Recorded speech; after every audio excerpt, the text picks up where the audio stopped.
Good day, everyone, and you're welcome to another inspiring and informative edition of our Europe and UK scholarship series. And today's session is dedicated to one of the most respected and competitive opportunities out there, especially for postgraduate study in the UK, which is the Commonwealth Shared Scholarship. I believe we are all aware that this scholarship is opened and the deadline is very soon, and we need to treat this as something very urgent, like we need to give you the information that you need. And what makes Commonwealth Shared Scholarship to be something that is prestigious is actually its reputation for selecting brilliant students from low income backgrounds and giving them a world class platform to create a global path, to create a global impact.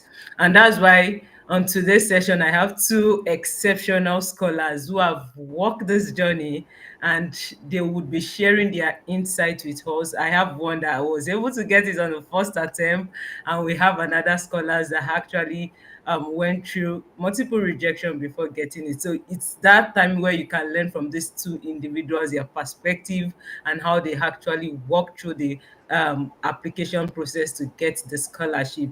And this is just to help you if you are out there, you are thinking of applying for the Commonwealth Shared Scholarship, and to lean onto their insight for this 2026 cycle. So if you are there joining us, we would like you to drop your name, your country you are joining us from in the comment section, and we would like to welcome you on board. And once again, like we normally do, we would like you to invite your friends that needs to be part of this session. So how can you do that? Just go to this event page, kindly tag them. You can also share and repost the event page. And this is just to remind people that we are live and the session is ongoing, because I promise you, this is a session you just don't want to miss anything out there, especially if you're an aspiring scholar that is looking forward to apply for the Commonwealth Shared Scholarship. And while we are doing that, I'm trying to open my chat box to see if there are people joining us already, so we can actually welcome them. I see Odionyefa Sindra from Chinagorom. Okay, Chinagorom. She didn't tell us her country. Hopefully, that's her full name. And I see Festus from Kenya. So I believe our YouTube and LinkedIn is actually working. So there is no issue if I have someone that is giving us comments. I have Favor from Nigeria. Thank you so much. And while we are waiting for others to join us, we would like to acknowledge the presence of God. We are all here because of the grace of God. We are able to accomplish this much in our academic journey. And that is why, before we do anything, we try to acknowledge the presence of God. Our Father and our God, we thank you this evening. Thank you for this wonderful day that you've given unto us. Thank you for the gift and the grace to be able to transmit this session to so many aspiring scholars out there. We are praying for our speakers who will be talking from the wealth of experience. Father, you give them the wisdom, the knowledge, and understanding to disseminate the right information that people can hold on to navigate their scholarship applications in the name of Jesus. And at the end of this session, we want to have testimonies. We want to have full cause to glorify your holy name. For in Jesus' mighty name we've prayed. Amen. So thank you so much, everyone, for joining us. Once again, I'm Omobolale Kalinikoshi. I'm a doctoral researcher, and I'm also the host for the Europe and the UK Scholarship Series. Yeah, I think I'm having a lot of people that are joining us. Okay, I'll just take few people because of our time. We don't want to do much with the introduction. We have Favor from Nigeria. Thank you for joining us. We have Abdullahi from Nigeria is joining from YouTube. We also have Abubakar. Thank you for joining us. We have Olapade Okoyemi from Nigeria. We are delighted to have you guys on board. Adebowale Olayinka, I see Dami, I see Tofumi, I see Olatunde Saidat, I see Jubril. You are all welcome. It's going to take me actually a lot of time to go through the names that I have here. I have Cleopatra from Zimbabwe. Thank you for joining us. And I promise it's going to be a valuable session for every one of us. this evening. So going forward right now, I just want to introduce our speakers in the house. I'm sure most of you, if you're on LinkedIn in one way or the other, you would have seen these faces there and you would have known that these are top-notch scholars that we have when it comes to Commonwealth scholarship. Just permit me in a second. I'm going to do that. So the first speaker I want to introduce to us tonight is Goshen David Miteu. He's a PhD candidate and is currently undergoing his doctoral studies in biomedical science at the University of North Dakota, United States of America. He did his undergraduate degree in biochemistry at Caleb University, Lagos, Nigeria, and he graduated as the overall best student and valedictorian in his cohort. I believe I should be having an applause in the comment section by now. He has a master's with distinction again. That's scholar par excellence in biotechnology from the University of Nottingham, England. And he won the I Scholar Initiative and the Education USA Membership Award in 2021 during his National Youth Service at Ondo State, Nigeria.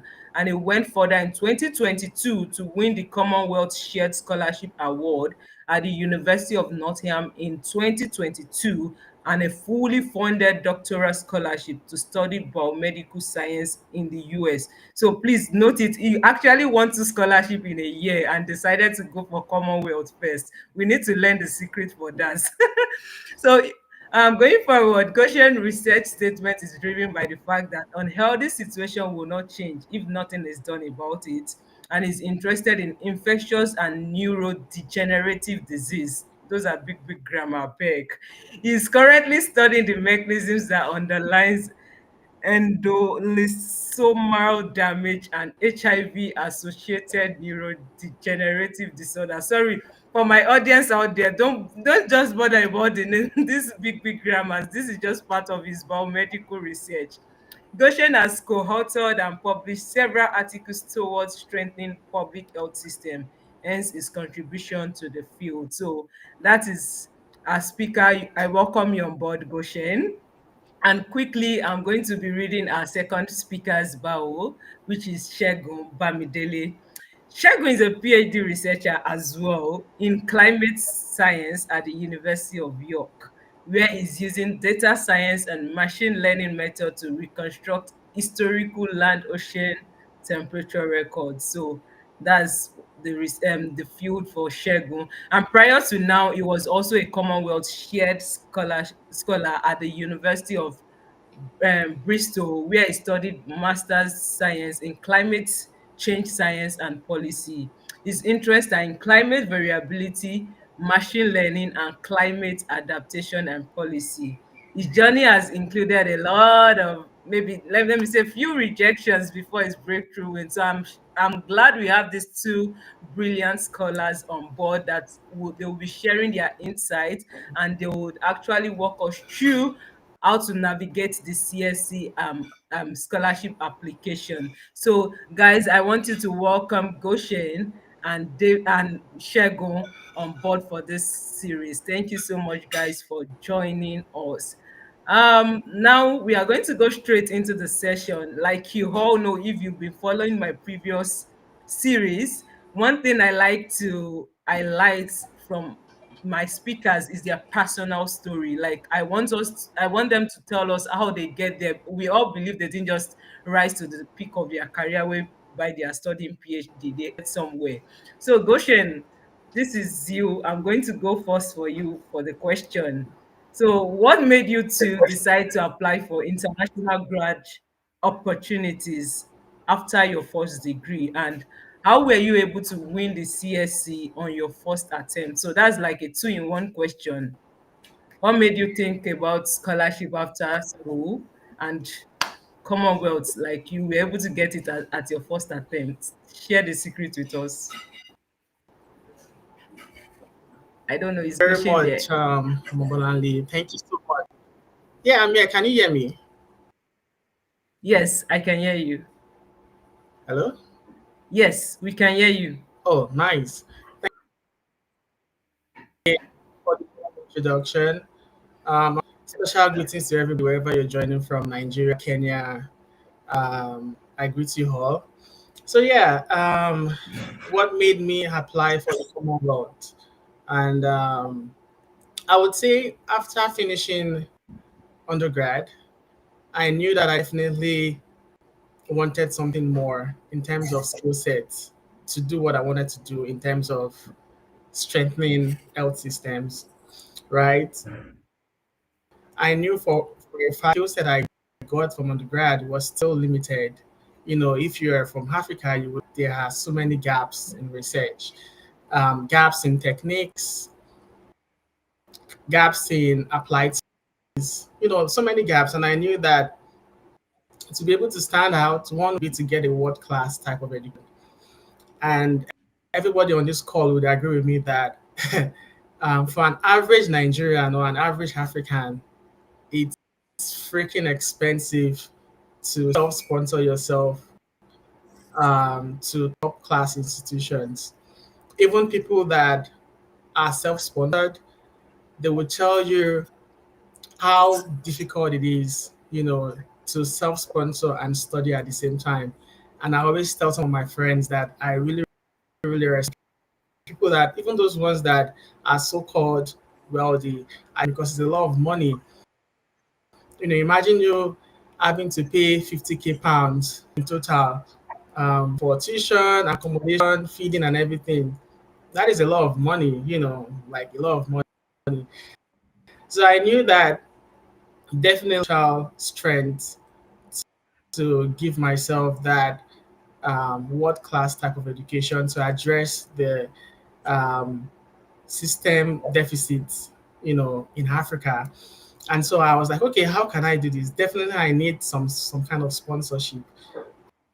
And I remember then when I was doing my research, I wanted something that would be all encompassing, something that would, and then I found the Commonwealth amongst other scholarships. I kind of fell in love with it because it's a full some package, you know, from the fact that they cover interest that you want to impact, and that is all you Commonwealth because like the package full, it was also I didn't need to bother about anything. I just to key my vision and just present it to the that was it basically. Can't remember your second question. Can you remind me your second question, please? Yeah, the second question was like, how were you able to secure the CSC scholarship on your first attempt? I know that's a very rare one. Most people Okay. have to put in maybe 2 or 3 Yeah, to get the Commonwealth Shared Scholarship. exactly. Yeah, I remember that it was first. I tell people that winning starts from the mindset. Most cases, like you first win in your mind, and then you win by the actions that you take. So it was during NYSC. That was like a major. That year was like a major year for undergrad. I remember that I did so many things intentionally, from reading about the application to digging out core modules for each I was going to apply for, to really writing every day. So one of the things I think I did differently, maybe many people out there, maybe people do that also, maybe not, was the fact that I was always on my essays every day. After work, I'd come back home, look at it, revamp, look at the core modules for my schools, revamp. And that was it. So I guess like for me, it was more about tailoring my application specifically to each schools and to like and the impact area that I was looking at specifically. So that was what made my application stand out, to be fair. Yeah, all right. So I think from your story, one thing I'll hold on about is the mindset of the thing, positive mindset, seeing yourself winning the scholarship, even though the process was a bit rigorous, and you also put in the effort, the hard work to see to it that you were able to get it. So I think to our audience in the house, that's one thing you need to hold on to. Even if you faced multiple rejection, I think that's another question I'll be asking from Segun. You see, these are people that they have different stories, but then they are still able to get this scholarship. So I think I'll just push my next question to Segun so he can actually address the other side of Goshen's story. Okay, so Segun, how do you actually come about, like, you discovered the CSC scholarship, and what actually made you stay grounded even when you were facing multiple rejection? Because I know I also put in for Commonwealth like first, second time, and I didn't even bother to go the third time. I just abandoned CSC and look into other opportunities. So how were you able to handle this rejection, and what kept you going, like even in the midst of these rejections? Yeah. Um, for the first question, I think I first heard about the Commonwealth Scholarship um, after my NYSC. I think so. It was after my NYSC during that COVID era, and then I joined scholarship group because obviously there's always that question every Nigerian or every graduate from the global south wants to ask, which is what's next. So, and then I joined scholarship groups, and then I saw that people were getting, I think, nomination, or yeah, it was nomination then, and I was kind of curious, like, what is this, and how are people getting it? So, the first thing I noticed was somehow I was not the suitable candidate for it then, so I didn't apply. Like I was very intentional about that. Like, okay, look, I don't have the profile yet. It's something I need to build. So I think the thing I did then was then to join the fellowship in Nigeria. It's Scottish for Nigeria, so it was like a it fit into my objective. And so first thing was I needed, because it was after COVID, so I needed something to like help me earn income. Then I needed a job critical aspects in the country that would help me make impact and amplify my stories. So when I got into that fellowship, it was suited for me. It gave me that visibility to share things I'm doing in the grassroots, this kind of stuff. And then it was a 2-year fellowship, so you have to finish. So before I even finished the fellowship, I already knew I want to apply for this Commonwealth Scholarship. I could feel that in me that yes, now I have met everything for an ideal candidate. So I applied first in 2022. So, and then I think I applied to multiple schools. I can't remember how many schools I applied to, but all of them came with rejection, except University of Toronto, which kind of puts me on reserve. And then it was like, okay, it was not really too bad. It simply means something I just need to upgrade on. So I didn't later get an upgrade for that article. So I tried again by applying in 2023, which also happens to be like the year I finished my fellowship. So, but of course, apply this year, but you start to study the following. So I had a 1-year gap. So I took another employment with a machine learning, with an AI tech company. That was actually what first even brought my attention to machine learning and how it can be applied to climate science. So basically, that was where I even changed my approach. The approach I used when I applied first in 2022 was different from what I used in 2023. So this one now is more or less like technological based machine learning. And like what Goshen said, another thing that worked well for me was I went through the web page to check the models. So there's a way this course web page are designed in the UK where you can have an idea of the overall theme or objective of a particular course. So it's always important that you get that. It's to me the first secret actually. So if you can tailor your essay to what the overall objective of that course is, then you're already starting on a very good foot. So I went to the University of Bristol, and it kind of fit into my new interest in machine learning. So I had to develop my essay in that perspective, and I also reached out to some scholars. I reached out to Goshen as well. He viewed my essays, and because I was reserved the previous year, so I already built even some of the current scholars. I reached out to as many that I could reach out to. and they were willing to help me refine businesses. So by the time I was applying the second year, it was better compared to the first, and then I think I even got multiple nominations. And in the end, I went to the University of Bristol, which was the actual one that fits what everyone did. It's been God all the way. Let me use that word. So you got it in 2023, right? The Commonwealth Shared It came in. I applied in 2023, then 2024. So more 24. like yeah, Okay. it's following year it comes to.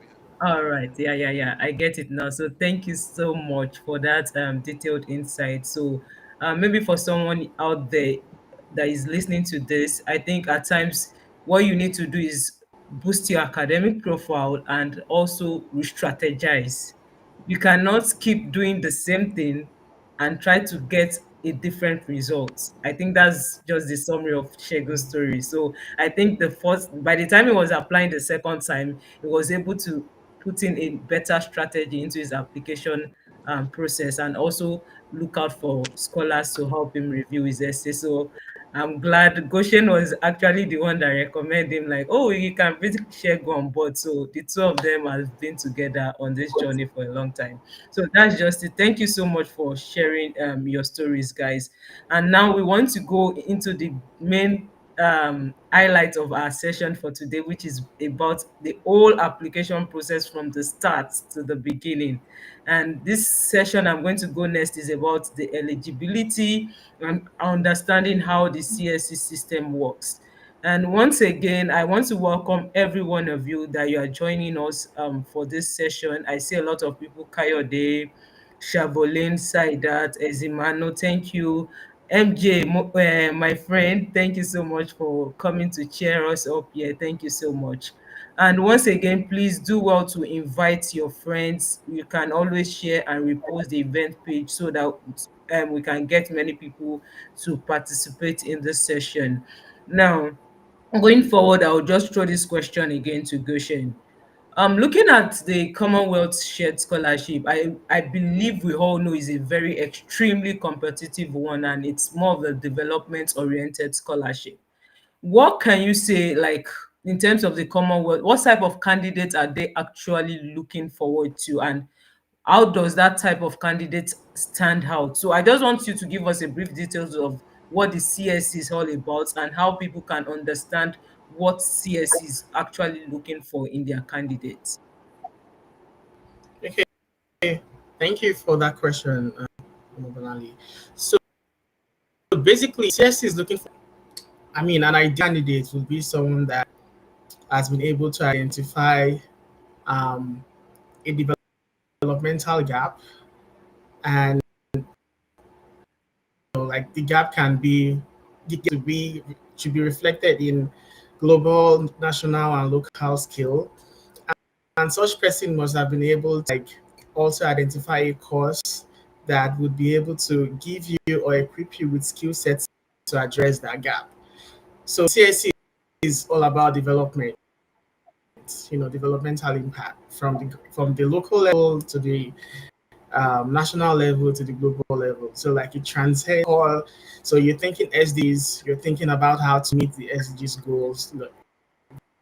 Via different developmental issues we're facing in Africa, thinking about skill sets that you need to own or get to address these gaps. You're thinking about what you've been doing in your own little way. So like, I mean, I don't think CSC is not expecting a perfect, like an overall perfect big, tie in a particular field, but CSC is looking for that person that's identified genuinely with a passion, like a gap, a specific gap, and you've been able to well articulate that gap, connect that gap to a skill set that is being used to address that problem. I would say like um, more than just a competition, CSC is more that can clearly articulate developmental issues and show that they are genuinely interested in addressing those gaps more than being competitive like many people will think that is just about having publications. Grades are good, publications are good, But like if you read the website well, in my own case, I would say other than being academically competitive, they are looking for people that have been able to spot issues at these different levels. And mind you, like this issue tied to core themes on the CSC. They have like CSC has different themes and different missions, from improving to climate resilience, like Segun is in currently, to different other areas, governance, crisis, and all that. So like they have different themes like that. I think there are about 6 of them, if I'm not mistaken. So they are looking for an individual, and an ideal candidate is an individual that has been able to these issues at this different level and is able to identify what is needed to address these solutions. In summary, that is Yeah. ideal candidate for CSE. Thank you so much. I intentionally started with that question because we all need to know what are these people looking for, and how as I as a candidate, like a prospective candidate, actually fill in that gap to match what these people are looking for. So it's very important that we know that CSC is more of like a development oriented scholarship. Like you need to look for a critical challenge or issue in your maybe country or maybe in Africa or globally, and you feel like, okay, if I have this skill set, I'll be able to address this particular challenge. And I think Goshen did justice to that question. Thank you very much. Going forward, I would like to ask Segun the next question, which is about the eligibility criteria. So I want us to break down those eligibility requirements. So for someone that is applying for the 2026 intake, can you walk us through the eligibility checks? Like, what are those things that applicants must first confirm before proceeding with the application? At least you need to know if you meet up with the requirements before proceeding to the how do I call it, to the application. So that's just it. Shegun. Okay. Yeah. Thank you very much for that. Generally, for most African countries, most important eligibility criteria you need to first meet would be by virtue of nationality. So, if you are from a Commonwealth country, you should be eligible. You should accept the eligibility that is tied to your qualification as well. So, I think the minimum requirement is 2-1, which is like class upper, but they also allow with the second class lower to apply, but usually with additional qualification, which is a must. And I believe that is like a second chance because they know or they expect that a lot of candidates probably experience some barriers, um, some challenge doing their first degree, and then they didn't graduate with the type of grade. So, but with a master's, it is believed that most of those barriers are taken out of the way. So it's like a second chance for you. If, for example, your first degree is a 2-2, but your master's you have a distinction. So it's a way to prove that, look, yes, I didn't really have the best grades in my undergrad, but now in my master's I have a distinction or I have a very good grade. So that is why I suppose they put that criteria. So apart from grades, the other eligibility criteria that you must be a national of a Commonwealth country, and then of course you should be unable to fund your study. Like that simply means you coming from a very rich family like the billionaires of this world, and then you still want to be applying for this scholarship for free. Yeah, so you must actually be unable to study, and then but the one key eligibility criteria I kind of feel candidates should check should be with their respective schools, because over time I've come to realize that schools also have some specific requirement that you either follow or you're out. So there's a way you could check Commonwealth website and you meet all eligibility criteria. You feel like, oh, just go and apply. I've seen that happen every year, and it's a type of mistake they call rookie mistake. Is among people who are applying for the first time. So you realize that somebody is applying for the Commonwealth Scholarship and they didn't even apply for admission with the school. And then some schools actually want to have an offer of admission before the application ends. Some want you to have an unconditional offer, so you must all condition of your offer. Some will want you to have at least submitted an application. So even if you don't have an offer, but let's just have a record with them that you submitted an admission application and you want to be considered for the Commonwealth Scholarship. A lot of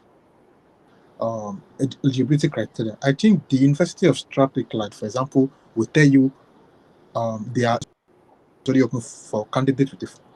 Then there are some schools like Bangkok and even more recently University of Bath that have partnered with Window Trust, and because of that, their application is only open to Kenya and Uganda, or I think Tanzania of recent. So these things you also need to check, so you don't just waste your time, because I can imagine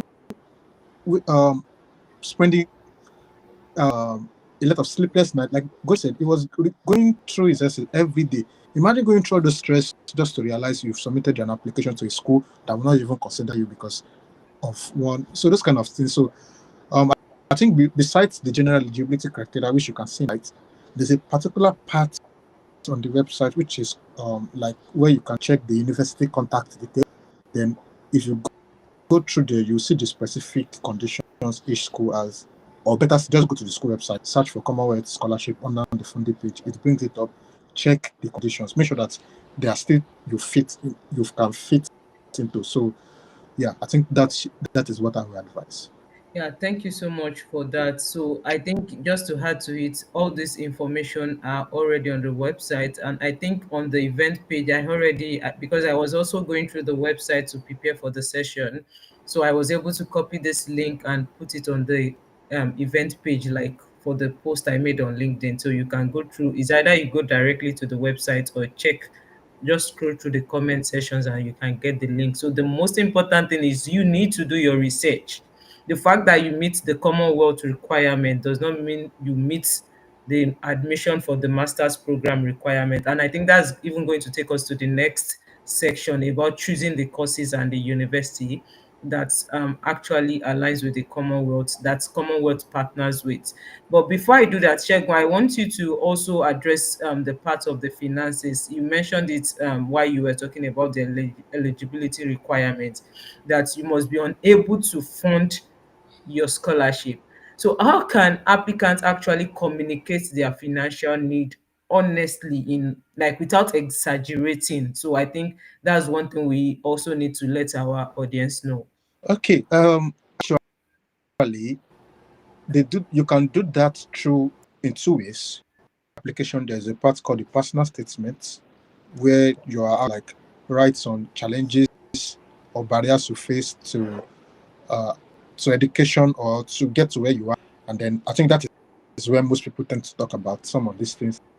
And the second part is usually again when, because they've asked you for a source of funding, so you just put it there that you're applying for a scholarship basically. And if you are putting it for a scholarship, it simply means you are acknowledging you can self-fund. But on the personal statement, so generally people tend to share their experiences, the challenges they face, and most people tend to include challenges that are financially related, and then some include probably one or two talks about how maybe they lost loved ones to a particular situation or problem, which is wide life for a Commonwealth scholarship in particular course. Maybe, for example, conflict resolution or whatever. So the personal is an opportunity for you to communicate some of this. However, one thing I advise is don't make it like a type of statement you call corporate beg, like you are trying to gap pity. Yeah, like Pretty party. yeah, there are many people going through situations. Everybody is going through situations, and you don't probably have the most emotional story anyway. So the most important thing is that is what they used to say that what are the barriers you faced that has, we just want to understand that and how you have overcome this barrier. So basically, at the end of the story, there must be an happy ending. If your personal statement is not motivated, if it's emotional and touchy, probably they will just read it and use handkerchief to clean their eyes, and that is the least you can get. So, but try to also make it reflect resilience, how you bounce back. Oh yeah, you started where the teachers don't come to school. They only come to school maybe 2 times a day. two times a week, or you have to work extra hours to also for your school fees to pay and this kind of stuff. So because of that, you miss a lot of time even in the university. It's also the time for you to even talk about some reasons why you didn't graduate with the type of grades you would have wanted. Like someone maybe who graduated with a grade that might not be very outstanding. It's that time for you to show that those challenges and then still talk about how you have now to bounce back from those setbacks. Basically, look, this is what I'm doing now, and or this is how I was still able to graduate top of my class, or even if it is not top of the class, but you're still able to graduate with something very good, or this is what has motivated your new interest in this area, this kind of stuff. So it must always in a positive or in an inspiring way. So communicate your financial constraints, communicate your challenges, but don't sell a pity. Thank you. I think you actually nailed it on its head. Like, and I think I've seen Goshen's posts on this recent. I think that was last year where he was saying that don't come and do pity party. That was where I picked the word from. So because these people already Exactly. know what you are going through, so it's just to tell your story in a very more convincing way that you need the support. So you must be a visionary person. You went through this challenge, but yet you were able to overcome it, and I'm seeking this financial support because I just want to address this challenge so that people behind me don't go through that same challenge again. So there's a way you can tell this story that you don't sound emotional, you are not exaggerating. So that's just the very essence of asking that question. Thank you, Segun. So going to Can the I add next. something? All right. Okay. In 1 minute. So like Yeah. Go some people, ahead. Go ahead. yeah, some people may ask, how do I tell my story without sounding like a pity party person? Go and look up phrases that are not pity party. So like I would tell avoid flogging your essays with pity party frustrated, just deprived. If you Google like professional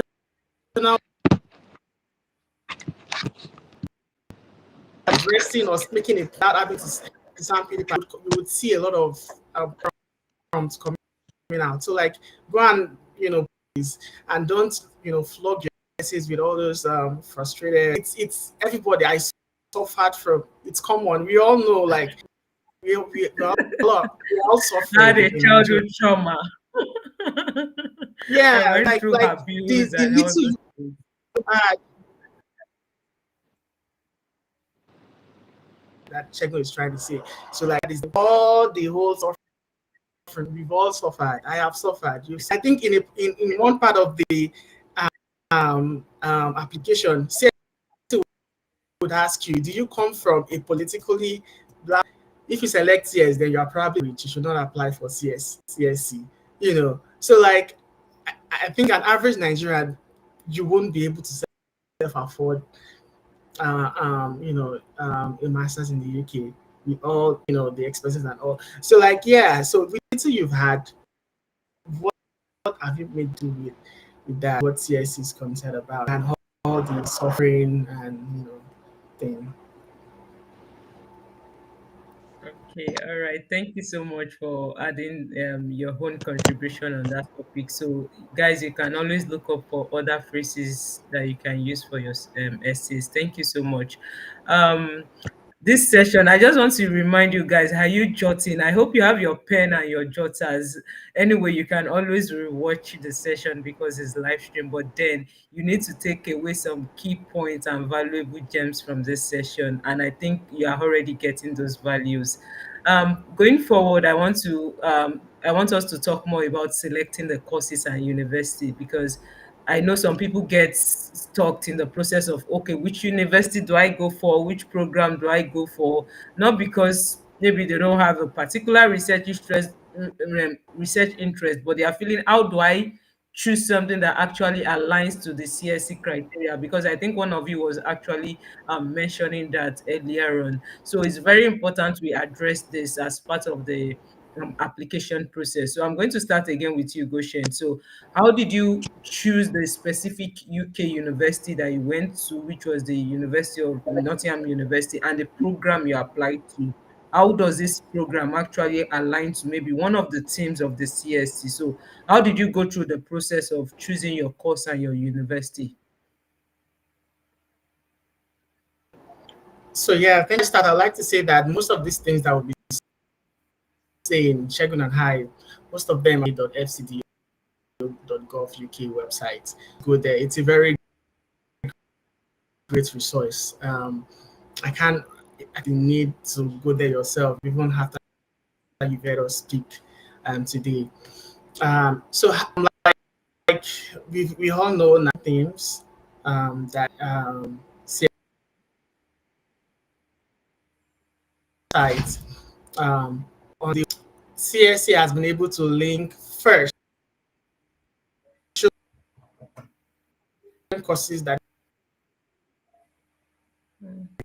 So every year, I think partner schools will bid to see a sponsor or to to co-sponsor particular. It could be a master's in biomedical science, it could be a master's in climate, whatever. Specific schools. That is one. So now I need to like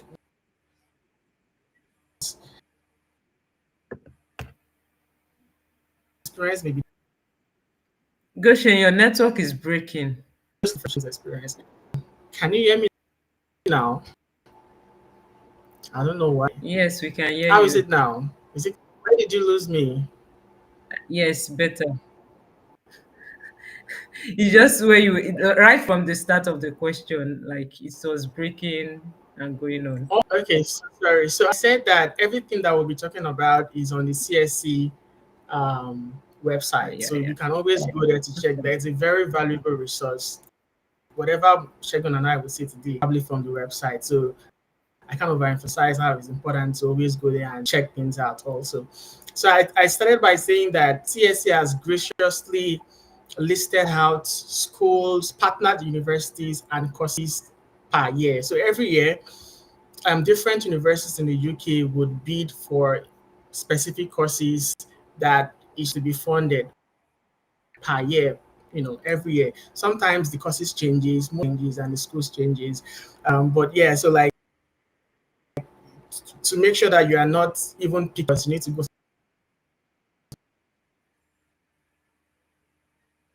the website, see what is obtainable for that year, what course, what program for that year. That is one. In public health system and all that, like strength. I I think I selected science and tech for the system because they kind of overlap some way. So for applicants, first you need to like par your own as applicants with their own different experiences, different backgrounds. So you look at your background, your story. What did you do in your undergrad? What are those experiences? And reflect on them a little bit, and then you can now decide. Okay, for I did a bachelor's in biochemistry, and for thinking about having to learn certain molecular techniques. I was like, okay, what are the molecular techniques?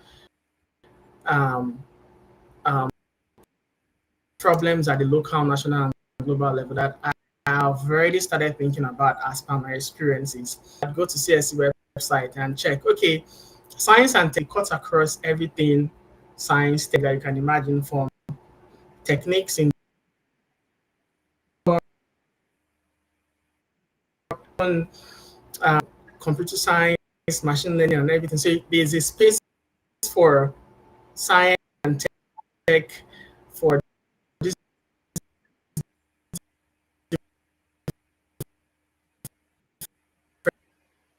I think we are missing you, Goshen. So maybe I'll need to Courses that move on to Segun.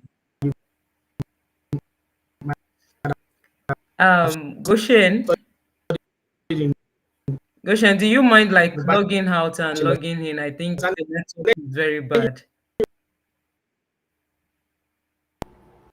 No, I we don't can't know. hear I you. lost We are connection. missing you a lot.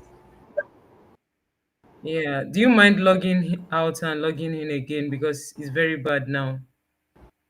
Oh no. Where'd you lose me? I'm sorry. I'll, Yeah, you can just don't worry. I think I'll just move. We it's everybody better already now. get the point of like trying to go through the process, like the search base, and I think Shegun can just pick it up from there. And while you try to reset and see if the connection can be more stable. Okay.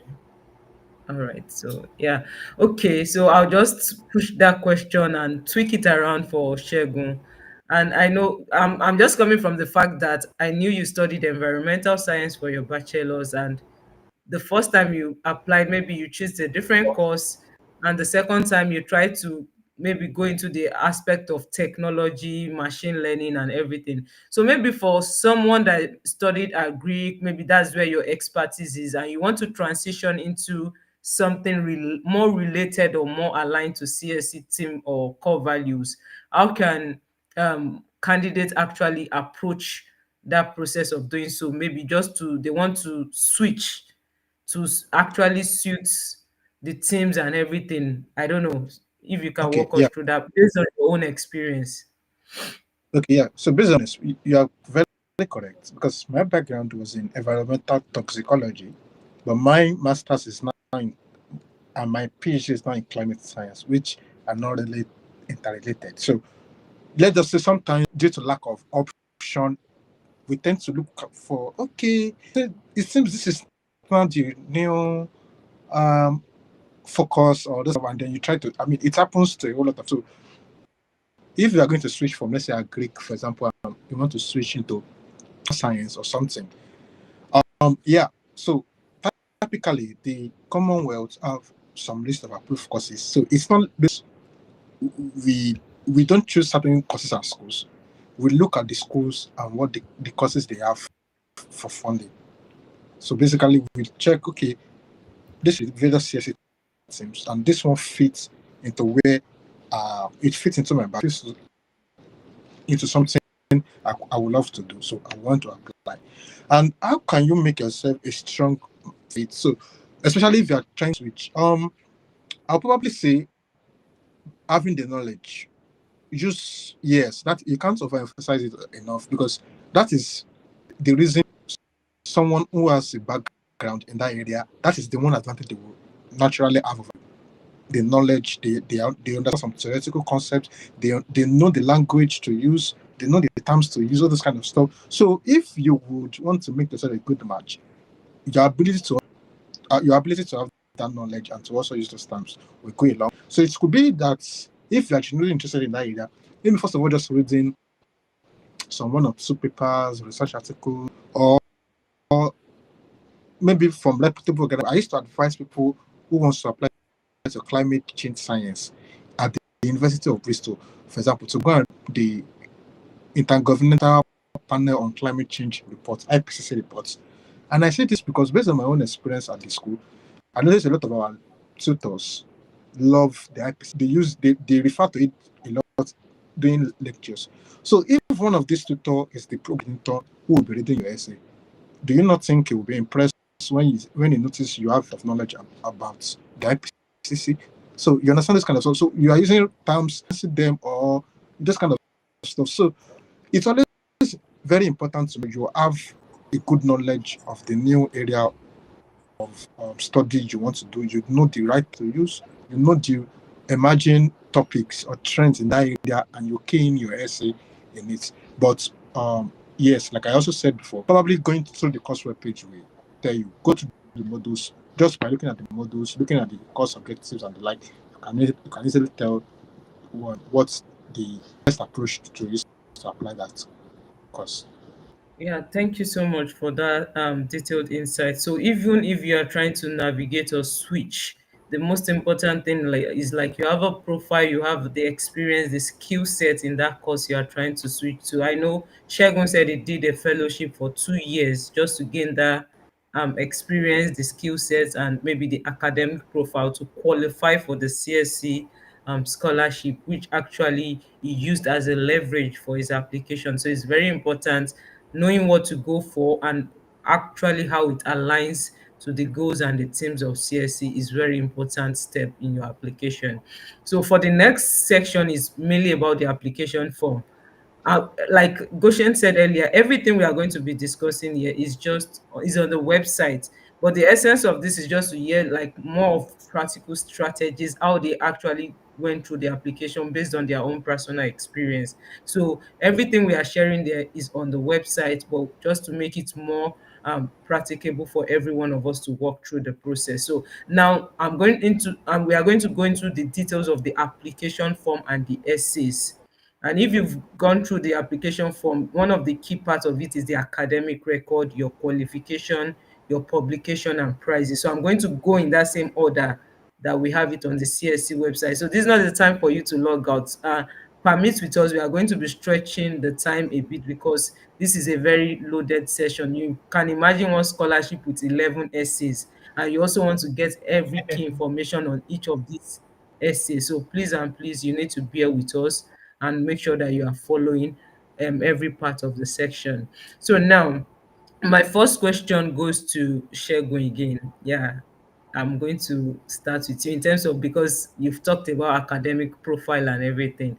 So CSC sees academic merit as a top criteria, right? So what makes an academic profile very strong enough for you to be considered for this scholarship?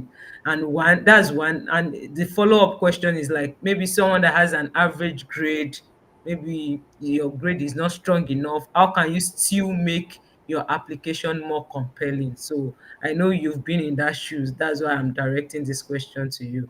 Okay, so for the academic, I'm going to just read from the CSO website because there's a part on that. So there's something they call grading criteria. So there are about 4 segments. I think academic profile, the quality of your development plan, potential to make impact, and quality of research proposal. And I can't remember all four, but from what I know, for the academic potential, they have some indicators. They call one the primary indicator, and then secondary indicator.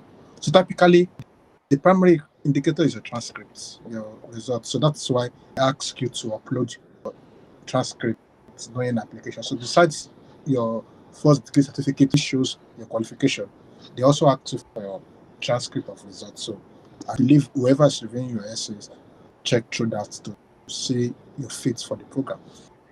I think another thing that is a primary indicator is your references. I think in the past, it's not usually important until you get nominated and reserve.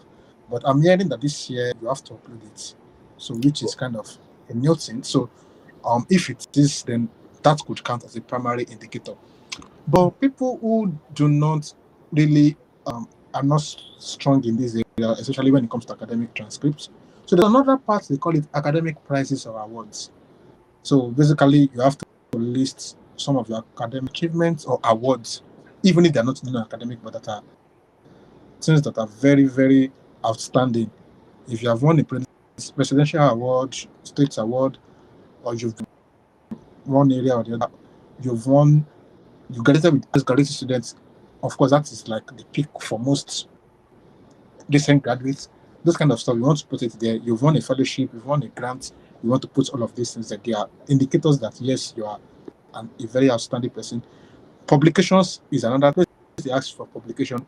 Typically, you will not be publishing paper if you are not contributing to that field. I'm talking of publishing paper in reputable journals. I'm not just talking of the type of journals where people just try to put in anything, but like if you manage to, even if it's as a co-author or as a main author, but that journal is reputable, is credible enough, publications in that area, it's a proof of academic potential. And then probably experience and professional development or training basically for all of these details. So it's a kind of an holistic process to make sure they are as fair as possible to everyone. They know that people strength in some areas and then won't have strength in those areas. So if you're not strong in that area, what are the secondary indicators they could still use to try to gauge you? So those are the what I can say about All that. right, yeah, that's just the exact answer I was looking forward to. So it's not just your grades alone; it's a very holistic process of selecting the candidates for the Commonwealth Scholarship. So there are so many ways, and that's why they are asking for your qualification, your publication, and your prizes. And if you have all these things, even in addition to your grades, I think that's a very superb one for you. Goshen, I believe your network is okay right now because I'm throwing this next question on publication to you. So Segun already summarized Yeah. everything, right? But then what is the level of details you need to include when trying to fill in all these your achievements, your qualifications, your publications? Because I think CSC allows like up to 10 publications that you can list out. Does that mean you can go ahead and list something that is not relevant to what you're applying for? And even for someone that does not even have a publication, how can that person also try to still stand a chance of winning the CSC scholarship? Yeah. Much. Hopefully you can hear me now. I don't know why my network is Yes. acting up today. Can you hear me? So um, obviously you don't want to put out a publication that doesn't relate to the your course or what you want to address, like your developmental impact that you want to make. You want to put up something there that speaks to you having contributed in some way, in your little way, to that area. And I think CSC is very gracious in the fact that um, they allow you to spotlight different things. They don't just say, okay, only publication. Just like Chebna said, there's a space for prizes. If you don't have publications, you can flaunt your prizes there, travel awards, conferences, put it out there. And then flipping it back to publication. If you go on the page, you have a spot where you can put in the title of the work or the publication, and then you have a space for the DOI, a link to that. Also, if you don't have a publication, you can put in your thesis. Say you've done an undergrad thesis, and you can put it in title of your thesis there, and they would also put that into consideration. I don't know personally if I were applying again, because at the time when I applied, I had just one publication. I put my one publication there. But personally, if I was applying again, and say for example, I have a collaborative work going on that is not yet published, I will still put it there and say under review. You know, I'm just being honest there. Like as long as it relates to whatever I'm doing. I mean, what is the worst that can happen? It's better than you're better off putting yourself out there than not putting yourself at all. So like if I were to apply again and say I had just one publication and I had something else going on that I felt like was really, really that is really related to what I want to address, I will put it there, title, and then in place of the DOI, I'm gonna put under review there or in preparation so that they would get a sense that this person is actually doing something. These are little things like this matter. Like you feel like it's like oh, okay, this person is working on this. At least you're not lying. You are genuine, like you're being truthful. And then there's the other part of the question you asked. So I think, So if you yeah, don't that, have publications at home, yes. indications, you don't have anything. Like I said, there are other ways to show your strengths, like volunteering, initiatives you've taken, leadership, all those little things, or you've led a project. There are other places in the essay part, because like there are four parts of the developmental essays: part for study plan, and I think objectives, and then you have another part for your personal development. So there are other places you can, flaunt your strengths.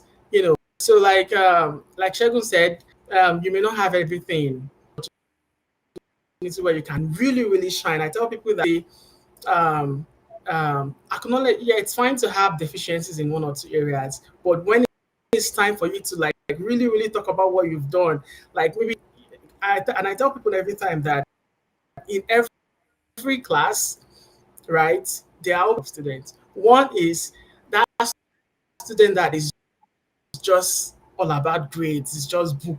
I mean, and if you think about Africa, it has always been like changing. Like it was just you just want to finish with the first class, like you want to finish with the pre, and then you forget volunteering and community service and all those part.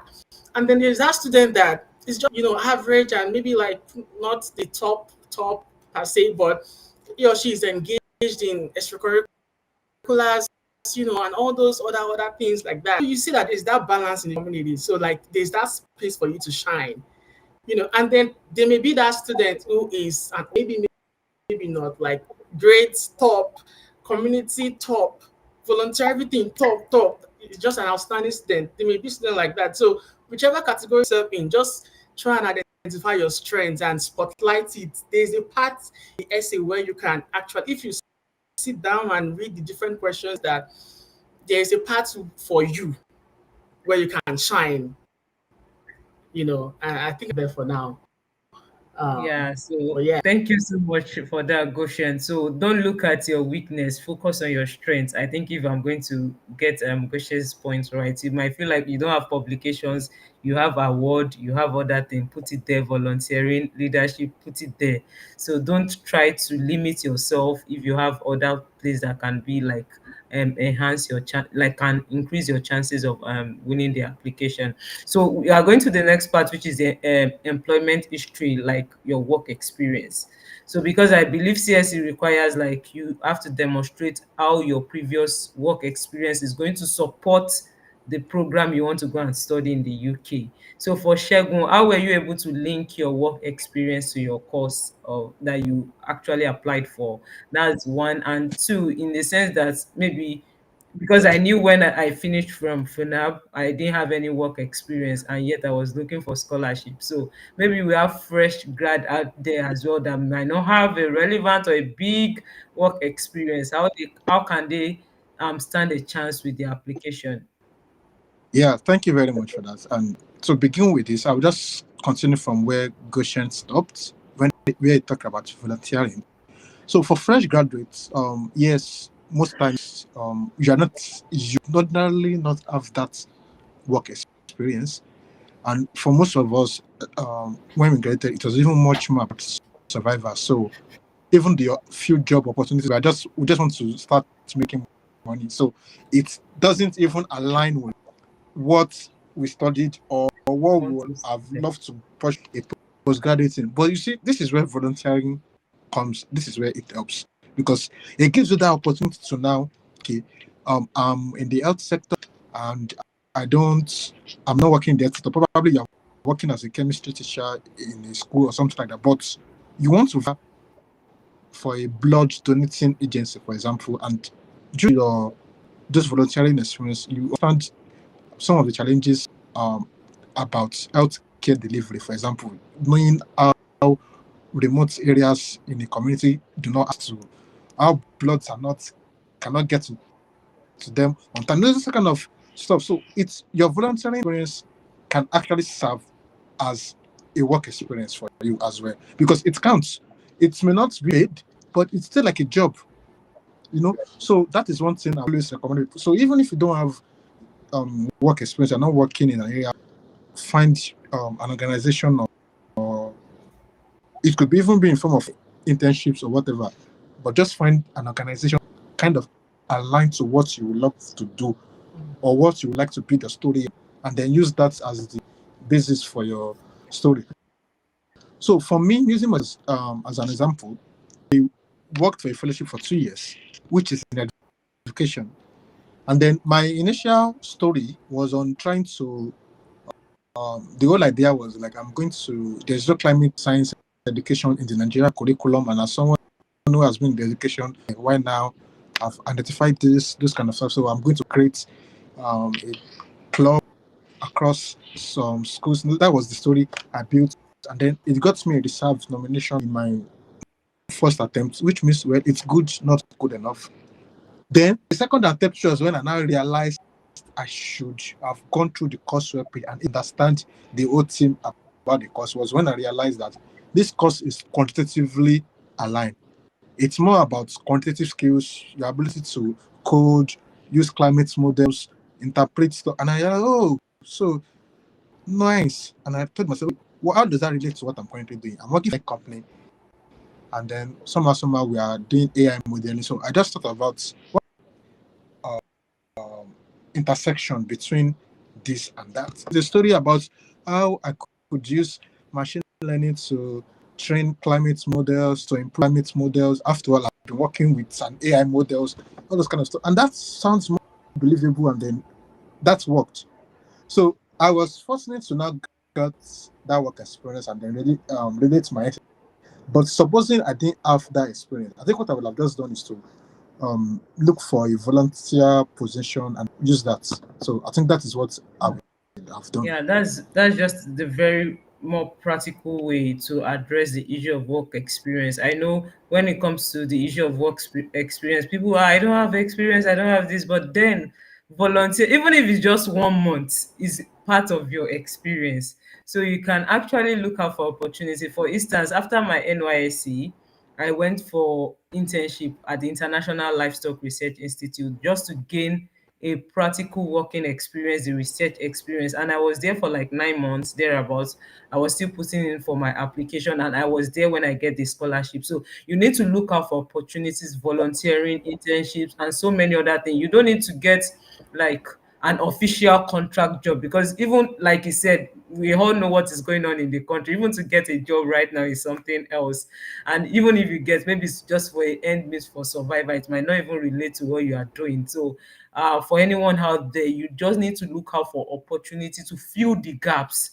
It might not be like look like it in a whole sense, but you just want to make sense of how, like you want to connect the dots in your application. So that's very important. Then the next part I want us to talk to you is about the reference. Did I lost Goshen there? Because I'm trying to address the question to Goshen. Okay, thank God I have two speakers, and I think that's one thing I'm going to be doing forward now. I'm always trying to have two speakers for my sessions now.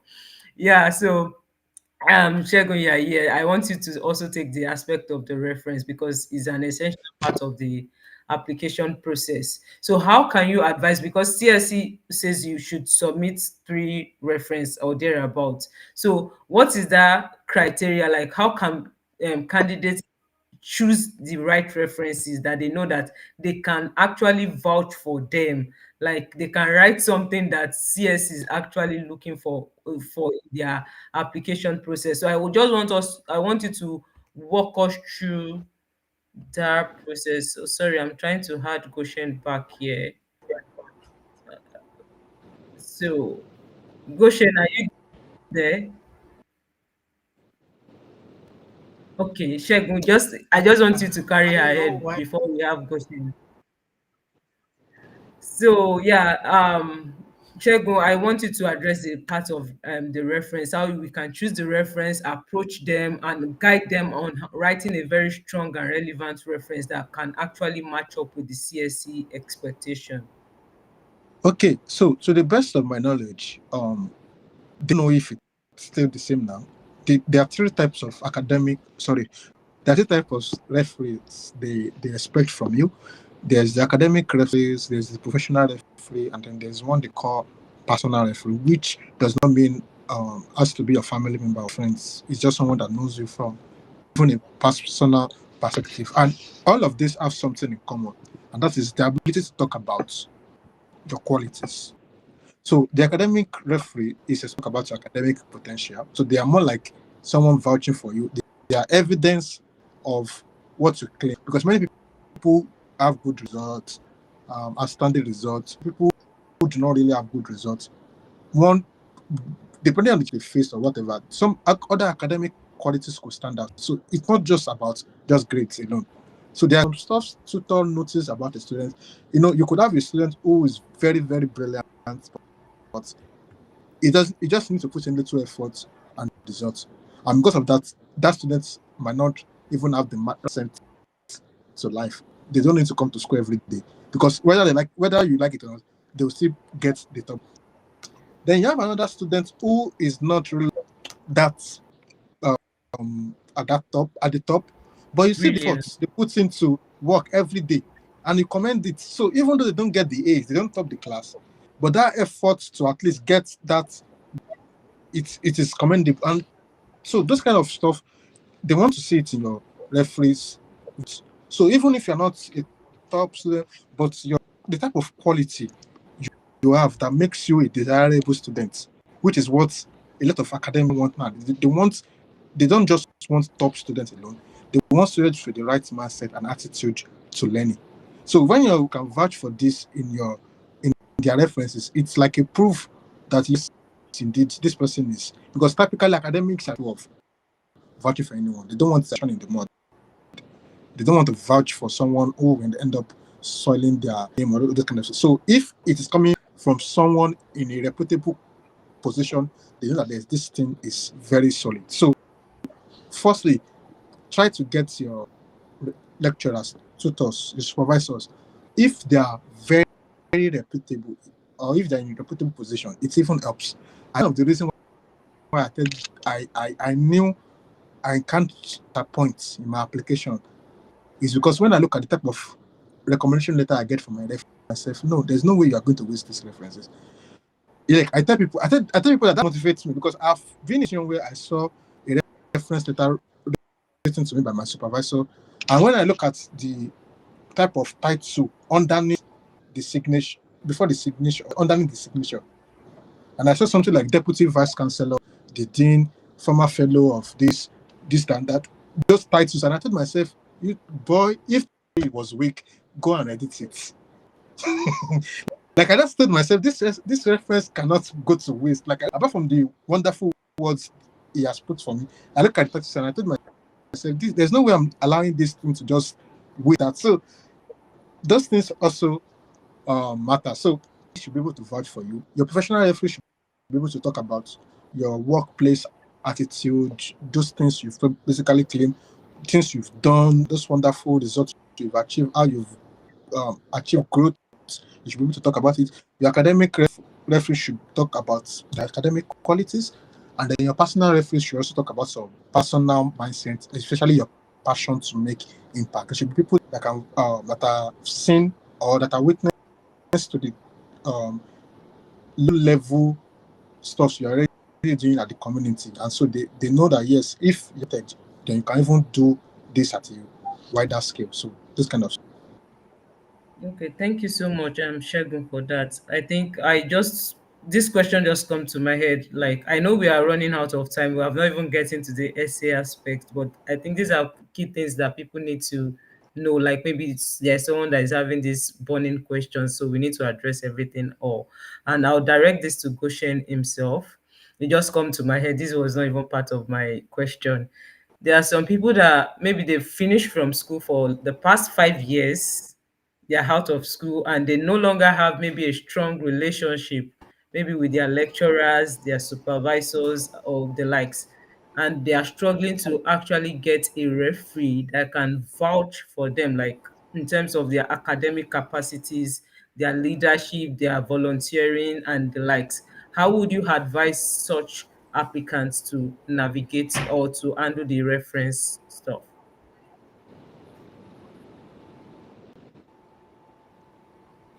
Are you there, Goshen? Yeah. Sorry, I missed that. Yes. Yeah, I I don't was know. trying My to network ask is just like for that's fine. I was trying to ask like for candidates whereby they finish from school maybe for the past 5, 6, 7 years and they're interested in applying for CSC. They've lost touch with their supervisors or their lecturers in the uni, and maybe the current job they are doing does not align to what they're applying for. How can you actually advise them in getting a very solid reference for the application? okay. So like you finished from school for a period of time, and then your current job is not well aligned to what you want. I would say find a way to reconnect to those your lecturers. You know you want to apply for CSI. You know you need at least one supervisor or one person that can speak to that of interest you want to address, or that particular field of study that you want to go way to reconnect to that person. It could be to start up even by just wishing a happy new year, lives, so that it doesn't sound like them you're running back to them. Like find that way to reconnect back to them first. Just like Segun said, credibility is very important. You don't want to use as much as CSC would say you can use one supervisor or one professional and one person at one work type related. Say, for example, you left academia, university space, and now you're working in the industry. To use one. So I would say if you use or you don't have a source for someone that can speak to that part, and that is also like in that same area that can give credibility to your reference, I would say find a way to reconnect to that person. Humans is not hard. There are different ways to reconnect to people. Is you can use your mentor that you have that is working in. Say, for example, you left was in university for a very long time, and then say for example, I've been working. What I want to do, but I've been volunteering and I've been with community projects. You definitely should have a mentor in that area that you can reach out to give you a reference. So you can use that also. Before you know it, you have 2-3 persons that can give you solid reference for your application. All right, thank you very much. So his network was breaking, but just to recap, you mentioned 2 points. Try to reconnect back to your supervisors or lecturers. Should I switch to my phone? Okay. Yeah. So you mentioned 2 points, try to reconnect. And the other point is that you should get a mentor. Like if you have a mentor in your field that can actually vouch for you, you can also use this person as your referee. So yeah, I know his network is breaking, but we are just going to find a way around it this evening. Okay, to the next. So we are going to the big deal of the day, which is the essay. I know when you talk about Commonwealth, you talk about the essays, the 11 questions you need to answer. But we are not going to go in details like one by one the 11 questions. But the way they actually group it in four parts, we are going to be discussing about this and what you actually need to put in when drafting your essays, because yeah, December 9 is just few weeks to come, and you need to get it right when submitting for your application. So if you have not been paying attention so far, please, I want you to lock out like every distractions out there and grab your pen and your jotter and make sure you get as much as um valuable information that you need for your application. So the first part for the CSC is the development problem and the CSC team. So this first section actually asks applicants to explain how their proposed scholarship relates to development issues at global, national, and local levels. This is how it is written on the website. So I hope you are going to take advantage of this for this evening session. So the session is asking now, how did you identify? I don't know, Goshen, are you there? Okay. Segun, please, you are going to bail us out in the meantime. How were you able to identify a development problem that actually aligns to the CSC team? And can you share examples of how you framed your development problem? So I want you guys to be more practical, like more practical as possible. Like give us that plain undiluted insight about your application. So I want you to go ahead. How did you identify the problem and how did you frame the questions, like your response to that development problem when crafting the application? So Okay, that's thank what you. I say, yeah. Yeah, thank you for that. Let me just go to the points. The first thing I did, which is advise anyone, I've mentioned it, go to this school website, the course you are applying to, like the course you are trying to write an essay for. Check the course webpage. Chances are the problem that course would expect you to address is there. I just inherit that problem. Like and because of global reputation of most UKs, the problems are usually from a global perspective. So they don't just tell you that targeting a problem in the global south or just in the global north or what. It is something global. So it is to attract everyone from all around the world who feel they want to be equipped to address that issue. And then from there, just inherit that and form your own frame your own problem statement from there. So once you identify that, for example, you might want to apply for MSc Environmental Engineering at the University of Strathclyde, and then when you go to the program website, you notice that a lot of the stuff they are talking about, including how they describe the course, they mention things like circular economy and something or waste management or something like that. So I realized, okay, this is environmental engineering. It is in multiple fields. It could be chemistry perspective where you are trying to design stuff to help to filter water, this kind of stuff. But these ones are talking about which means if I'm going to generate or design a problem, then it has to do with how the world is struggling with waste management, basically. So if I'm going to environmental engineering in Cranfield or at Newcastle University, I'm now talking about water quality, those kind of stuff, then I will have to design my problem. So you are not using the same problem for application. That's where I'm going. So just know you are not going to um, write about the same problem for each school and for each course. So the coursework is one place to get that. Once you get that, then the next thing you just have to do then is to try to find evidence that supports that this is indeed a problem. And to get evidence is going through report from reputable organizations in that field. If you are in the health sector, the WHO is one place to go. If you are in my place, which is it is the IPCC, which is the Intergovernmental Panel on Climate Change. You want to use the United Framework Convention on Climate Change. If you are in agric, you want to use the FAO. I don't food. I forgot the. Agricultural organization, Yes, you yeah. want to use FAO. Basically, just try to look for reputable organization area, and then the problem statement you have identified. Try to look for reports, especially the latest reports. If you can't get the latest reports, just get a report that is still close, that is still like the latest report in that particular area, that back or that gives so the fact that yes, indeed, this is a problem, and then your introduction, first 3 lines, just find a way to put it there.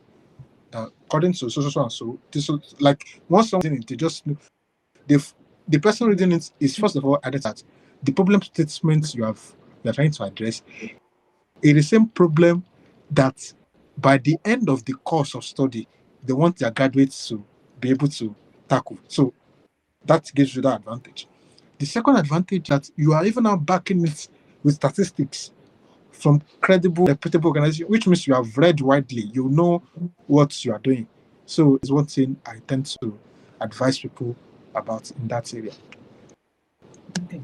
Yeah, that's very, very. I love the approach of trying to identify the specific problem, like maybe from the university website, the program you are trying to apply to, then back it up with stats and figures from reputable organization. And I think you mentioned three organizations thereabout. So it's not the time for you to say, okay, growing up, I had this challenge, and yes, you can link it up, but then global, you need to think global, national, maybe in your home country at this point in time to be able to identify a problem. I know if for someone like me in the I'm just saying this just to add some points. For me, someone like me in the agricultural industry, I know there is issue of food insecurity, child malnutrition. That was the point I actually used back then. So you might want to look into all these issues that are going on, and maybe you want to apply for a masters in food security for the Commonwealth Shared Program. That's about science and technology team as well. So you just need to identify one key problem you want to. It doesn't have to do like many problems. One key thing, and look at, okay, what are the organization, what are they saying, what is everybody saying about this problem, and how do you want to address it. And I think that's the next of the essay. So the second essay that you are expected to submit for CSC is actually about how that program you're applying for in the UK university is going to equip you to be able to solve the problem. So you see that this thing is interrelated or interconnected in one way or the other. So the second section is like focusing on how can applicants apply to this UK to the UK university to acquire the skills to solve the problem that has been identified in the first session. So Goshen, I would like you to address this one. So how can candidates demonstrate a very clear, realistic and actionable plan for your program? Like, okay, if I go through this university, this is what I'm going to achieve to solve this problem. So over to you. Yeah, thank you very much. Can you hear me clearly now? I switched to my phone. I think Yes, it's something yes. that has to do with my laptop. But yeah, so like Segun has rightly said, you you identify a problem, um, you've backed it up with statistics and everything, and then you realize that the essays are flowing just like Mobonole has said, like from start to finish. And now you must strategically like look into like what is the so the course you're applying for, the modules, the specific modules, what are the expected learning outcomes from those modules, or what are the skill set those modules are giving. So you must make sure that the course you are choosing, you can tie the skill set that you're going to get from those modules, you can tie them back to the to the CSC team that you've chosen and to the problem you're planning to address. Say, for example, in my case, I did a master's in biotechnology, and one of the issue um, in the pharmaceutical sector, because as a biotechnologist, you can work in the pharmacy, you can work in biopharmas. So, like, one of the issue is scaling up of drug production. So, like, and you realize that in most biopharma, that is the issue because like you can have the bench work, you can have the framework, but how do you scale up production? And also optimization of systems. Also, how do you optimize to ensure that you have, pure type drugs, you have effective drug? Because it's one thing to say, okay, you want to do XYZ formulation, and it's another thing to have like a pure version.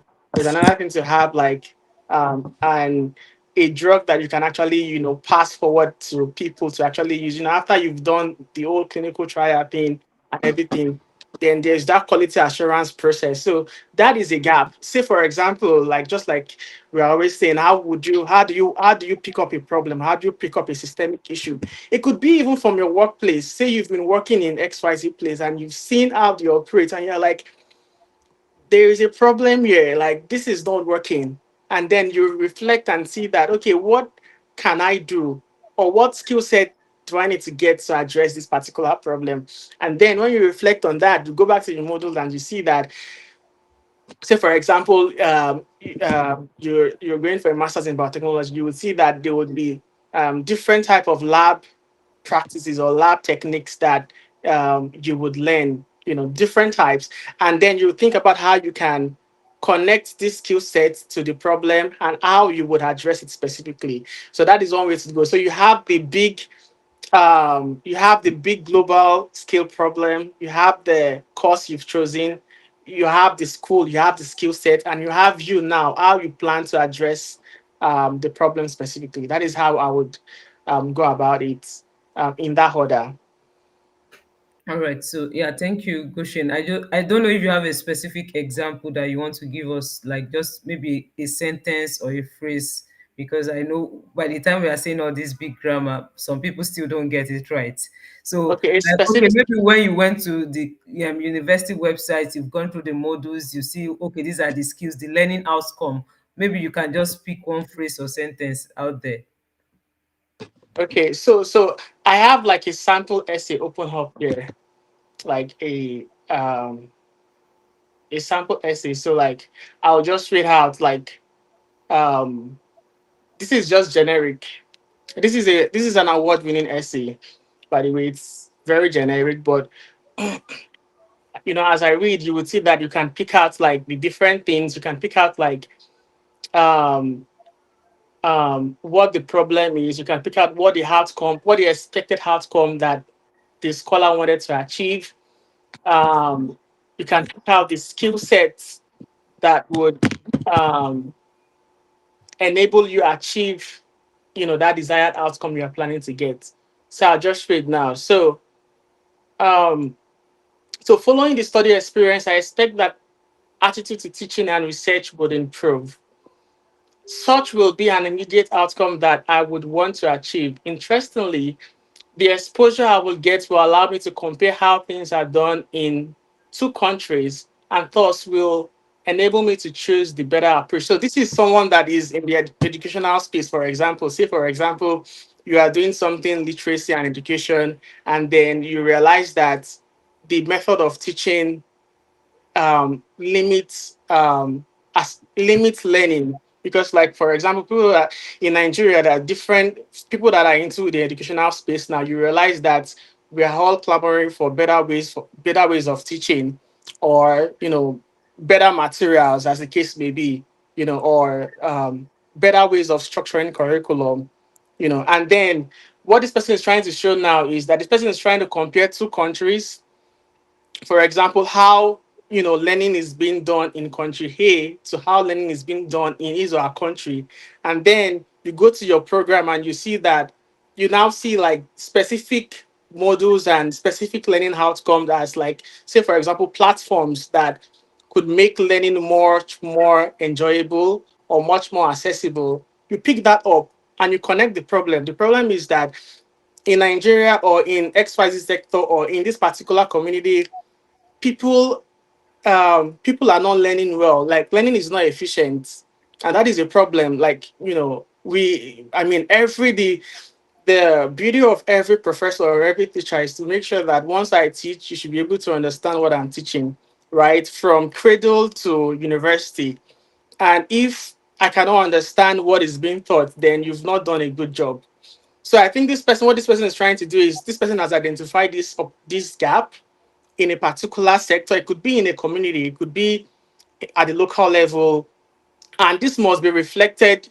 You must be able to show statistics again, like this is something that can be seen in the national scale down to the local level. And so once you've done this, you go to your specific masters that you want to apply for, and then you go to the specific modules you'll be taking, and then you dig further to see like what are you getting from that modules for those from those specific modules, and from that you can now pick up specific skill set or specific ways that you can improve learning, and then you bring it up to this particular essay and you frame it in such a way that you connect all this chronologically.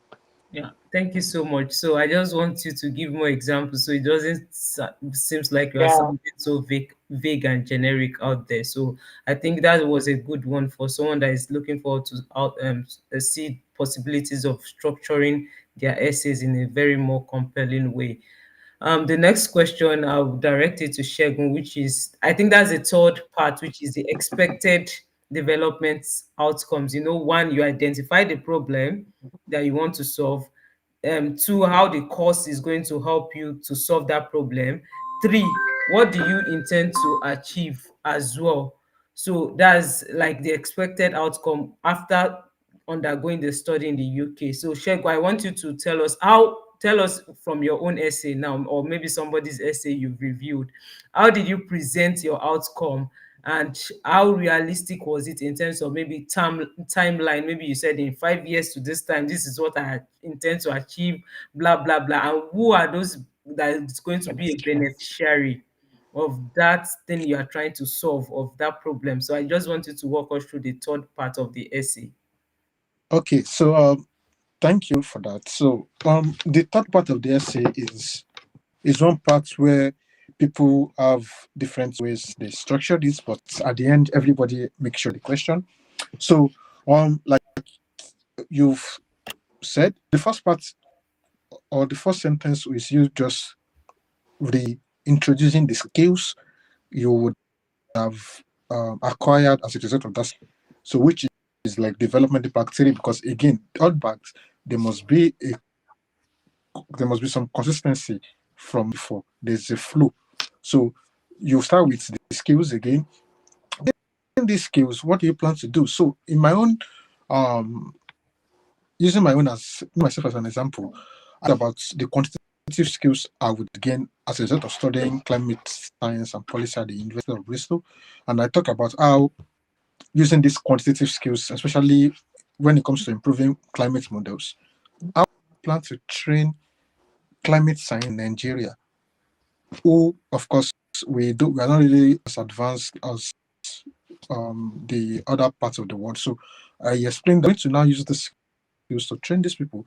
And like you said, I started with a timeline, which is like, yes, immediately I get back into my country, last quarter of 2025, I plan to resume my role in my tech firm. And then based on my position in this company, I'll first of all start with training. I'll first of all even start with my company, basically um, identifying people who are eco aligned, they're tech guys, but they are eco aligned. And then I'm going to train them in how to or how to identify bias in climate models so that we can make it much more accurate. And then from there on, I plan to collaborate with the National Meteorological Agency, NIMET, and then I think I also mentioned one other agency. I've even forgotten the day, but I could remember NIMET very specifically. And then I talk about how using my established relationship with the Lagos State, I was a member of the Yali network, and I did have some connect. So basically, I was being specific. I was mentioning the name of agencies and organizations. I was not just saying I'll work with some Nigerian agency or I'll work with some NGO. I was specifically mentioning the name of those agencies so that even if they want to investigate, they can go there, they will realize that yes, this agency is involved in these things. So the outcome I aim to achieve. So I tell them that once I'm done with training tech guys in this area, so what the first outcome is going to be improvements in Nigeria's way of interpreting its models. And as a result of that, we are going to have a sort of improved forecast. Basically, our accuracy to our ability to accurately forecast extreme weather events would improve. And then the beneficiaries. So also another mistake people tend to make is they are very generic in mentioning the organization they want to work with. They're also very weak in mentioning beneficiaries. People will just say, okay, the beneficiaries are local governments or people in so and so communities. But sometimes just mention specific age, mention vulnerable groups, mention gender. There are some interventions that are gender specific. If you are very concerned about girl child education, mention that female age so and so will benefit. If you are working on, let's say, helping communities treat water so that the polluted water can become fit for use, you can talk about how this would benefit or it will restore the health of the ecosystem, and then fishermen, which in many elderly people will benefit from this. If it is farm, you can talk about if in that community it's majorly women. Talk about basically be very specific about type of people your intervention will directly impact. So I was very specific about that. So in summary, my first paragraph I talk about I started with a timeline. By the end of my stay, I will return back to my country in the at the end of the year in 2026, which is like the last quarter of 2020, just 2026, since it's next year's application. And using my quantitative skills, I plan to train about 30 eco techies. That was the term I used, even though it wasn't really making sense, but I had to just use that to differentiate them from the typical tech guys. So eco techies in climate modeling and quantification of and then the outcome I hope to achieve is improve ability to accurately forecast the impact of extreme weather. So I was able to do this. This would then benefit. So basically, in one paragraph, I've been able to talk about my plans, use I would use to work on these plans, the outcome, and the beneficiary. So the second paragraph, what other ideas do I have? By 2028, I hope to have reached so and so. Then consolidating on this, I plan to scale up the impact of my to other states, like for example Lagos State. So I was able to talk about other things I could do, about the impact of those other stuff as well, talk about the beneficiaries. So that is the method I use. But one other method I've seen people use, which also works for them, is they first of all just talk about the skills and what they plan to do. And then later in another paragraph, they talk about the outcome. And then in the final paragraph, that's when they mention the beneficiaries. And it worked for them as well. So, but the most important thing is just making sure you answer the question. All right. So thank you so much for being explicit about how to handle the third part of the essay. So going to the last part of the essay, I know time, this is 1 hour 40 minutes, and it feels like we are even still halfway into the session. Okay, so the last part is about measuring impact. So I think since Segun already started the question on the expected outcome, maybe I should just allow you to round up that aspect as well. So how do you measure the impact in terms of making a strong impact measurement plan? So what are the indicators or tools that you have to use to measure your impact? Okay. Yeah. So the most common indicator for some of us who likes to talk about training and the like, I mentioned I will use I think is it survey. I mentioned questionnaire and survey to try to get, but generally the result I told them I was envisaging was like the who I would have trained across certain local government. I mentioned the government. I've forgotten. I'm not reading through my essays. I've forgotten. That's why I'm kind of. But I remember that I mentioned that the number of people I would have trained the use of climate models are the first indicator. The second indicator is going to be our improved knowledge and ability to accurately forecast extreme weather events. Then the third one was the number of climate change groups in schools, because I also mentioned that I will set climate change groups. But these were just results. So how do I measure them? So I told them that I'm going to use like a questionnaire, and then I think I also mentioned qualitative, yeah, questionnaire to try to gather perspective from those who has been trained, and then how that training has impacted them, what has helped their community. And then I think another thing I've seen people mention is things like, for example, it could be reports, like maybe you are a blogger or you are even a scientist, you publish papers, you could talk about the impact you are making in that field, the number of people that are now citing or engaged with your research, because somehow you are pioneering another aspect of that underexplored in the past. So there are a lot of to measure impact, but the most common one, which I also use, was trying to tell them I'm going to use questionnaires to gather feedback, then take surveys and the like, and then use it to get the numbers of people I've directly, as part from the improvements we will see in my country. All right, so thank you so much. I think we've been able to handle the four essays that Commonwealth actually request from every candidate that are applying for the scholarship. I don't know if Goshen has one or two things to add, maybe in 1 minute, and we move on to the next session. I'm trying to Yeah. finalize the remaining parts maybe in the next 10 minutes, and we just open the floor for Yeah. question and answers. Yeah. So like, of course, like they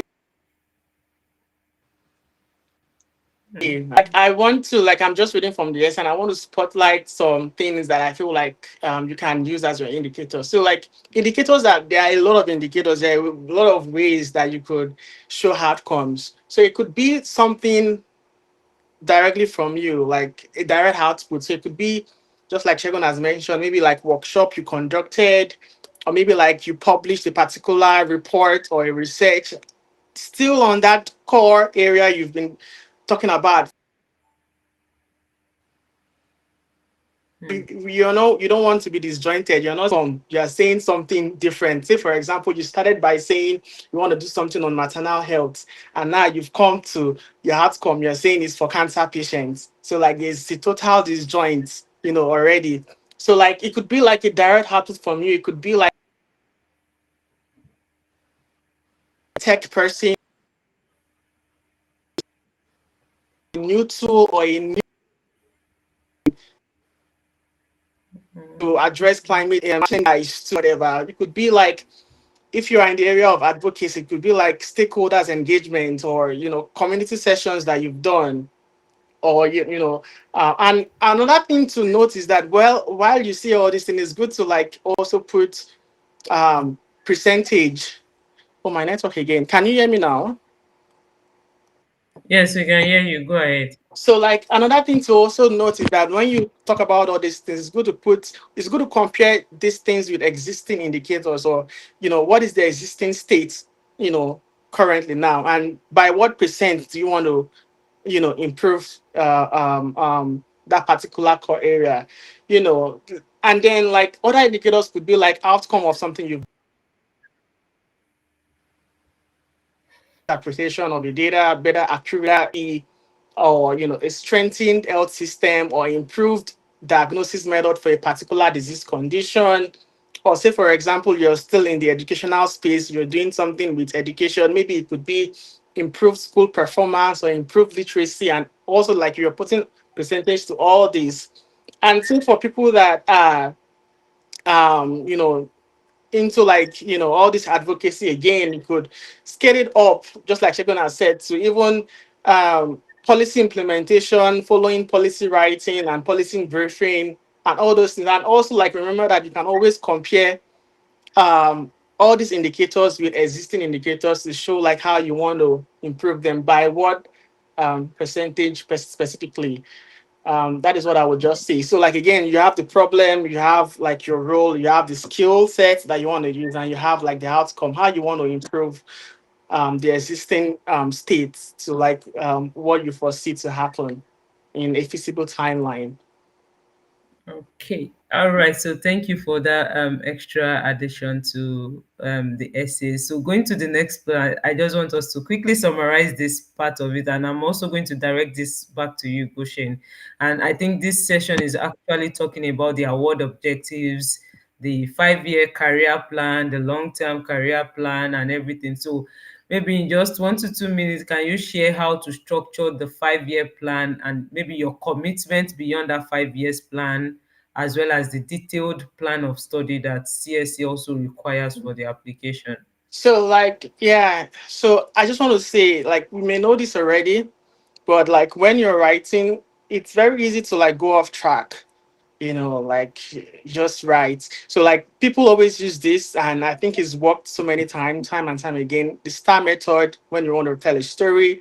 Because, like, basically, Commonwealth, you want to tell a compelling story, you want to tell a true story. So, star method, like, the problem you want to get in. So, star, situation, task, action, results. That is one. And then we also have smart. So, like, the smart tool, and this is useful when you want to talk about your career plan. So, like, in as much as one thing that I like to say to myself, that in as much as I try to be bold and audacious and dream big, I try to also be very realistic when I pen down like what I want to do. For your study objective, I feel personally that it should be your study objective, like in your CSS, it should be majorly about the skill sets you want to gain. Like, it should be more about that. All those beautiful skill sets that has been highlighted in the modules. You should that is your major objective first. You want to harness those skill sets, XYZ thing, mention the modules, mention the trainings, blah blah blah, and then you can now chip in like any other thing.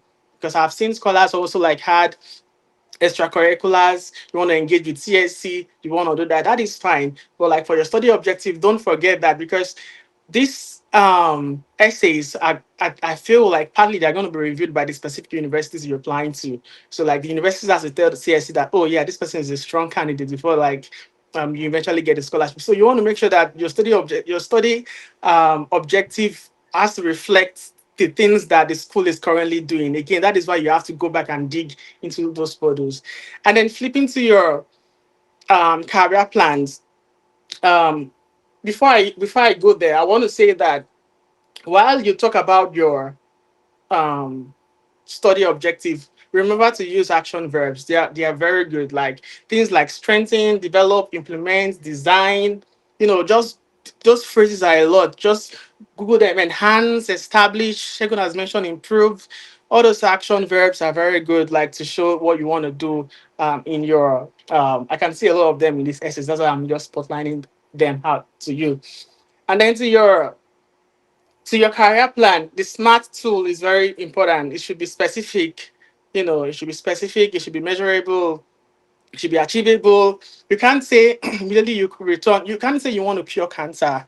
I mean, it's been existing. You can only contribute towards effective. I mean, in 1 year or in 5 years, I don't think a master's degree holder would cure cancer because we've had we've had like super great scientists. I mean, it's I mean, there's nothing impossible, quite all right, but like it's not just realistic. You may, but it's not just realistic. Or you say you want to find a cure for HIV, it's not just realistic. It has been an existing problem, so you can only contribute in that sector in a particular way. That is what it means to be realistic. So like when you are overly ambitious, it's a turn off because like how do you want to do this? So like you want to make sure that is that, and then you want to make sure that all what you're saying, um, say for example, immediately you return, you want to do this 2 years or 3 years post study, you want to do this. So like let it be time bound also, so that they can be able to track, they can have a sense of what you're thinking because the panelist is not seeing you. They can only picture the kind of person you are by what you're writing. So you use the SMART goal. I think I did that for me when I was writing mine, and specific. It should be measurable. It should be achievable. It should be realistic and time bound. I think that is one way to go about that part. Okay. So is that it for that session, as well as the plan of study, right? Yeah, so the plan of study, I mentioned that is basically about the skill sets that you want to Okay. get, from that particular module or from that particular program. So you have to bring out like those specific skill sets. Is it are you in the public health space? Are you trying to like improve disease surveillance for zoonotic diseases? Are you trying to build up your epidemiological data? And then you pull out all those points like that and highlight all those things again and talk about those specific skill set you gain, and also like find a way to also connect them to the problem that okay, after when I gain this I'll be able to do this. And sometimes there's a part of the essay, I don't know if it has changed, but there's a part of the essay that allows you to even talk about like to propose maybe a kind of dissertation you want to do, so you can also suggest something that ties back to the fundamental problem at your local level. I've seen a lot of Nigerians do like an MSc project that ties back to like the corporate of also integrating and showing TF you are thinking locally, because like I think one way to think about this is that CS is not looking for someone that is just trying to take from them. They're looking for people that are that it's not. They're looking for someone that can take from them and like give back. So you have to be thinking in that way. So like you're taking from them, but like you want, what are you doing in that space? So like people also like talk about projects or dissertation that also ties back to like the local issue that they've experienced, as the case may be. All right. So, yeah, thank you so much. We are running out of our time, and I see a lot of people are already logging out already. Yes, this is 2 hours straight up almost. So, we just want to jump to the last part, and I'm just going to open the floor for questions and answer. Thank you so much, guys. You've been able to do justice to every. I think if you don't even read the website and you come to watch this Yeah. video, you have a full grasp of everything that you need for the CSC application, right from the scratch to the end. So the last part I just want us to address is the aspect of the personal statement and leadership. And this time around, I want the two of you to actually, because I know your stories are different, right? So I want each of you to just, in 1 or 2 minutes, to just share how exactly did you structure your personal statement without sounding emotional or pity party, like we said earlier on? Did you encounter any personal barriers, rejections, or community challenges that shaped your stories and your growth? And I just want you to tell us how you were able to connect your background to your career and everything. And as in addition to that, you can also incorporate your voluntary activities and leadership. So I'd like Segun to go first, and Goshen can come on board later.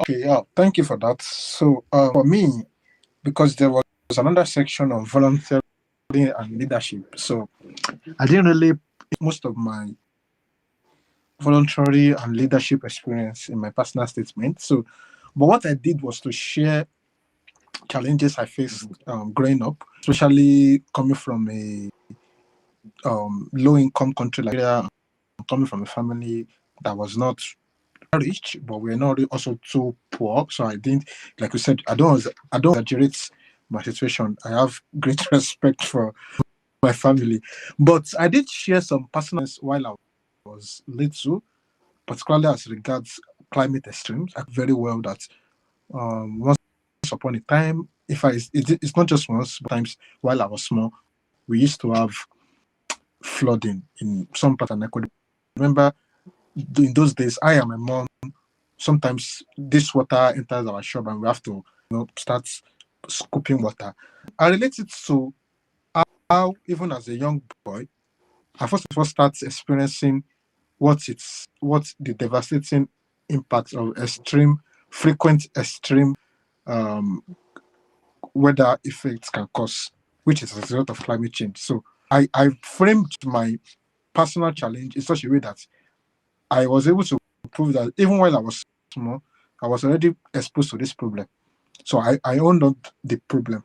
So apart from that, I also talk about um, how that motivated me to do what I studied in my undergrad, which was environmental psychology, and then how I also had to like apply for scholarship and grants even as an undergrad, which helped me through my undergraduate studies. So basically, my personal statement, apart from the typical part, so is sad.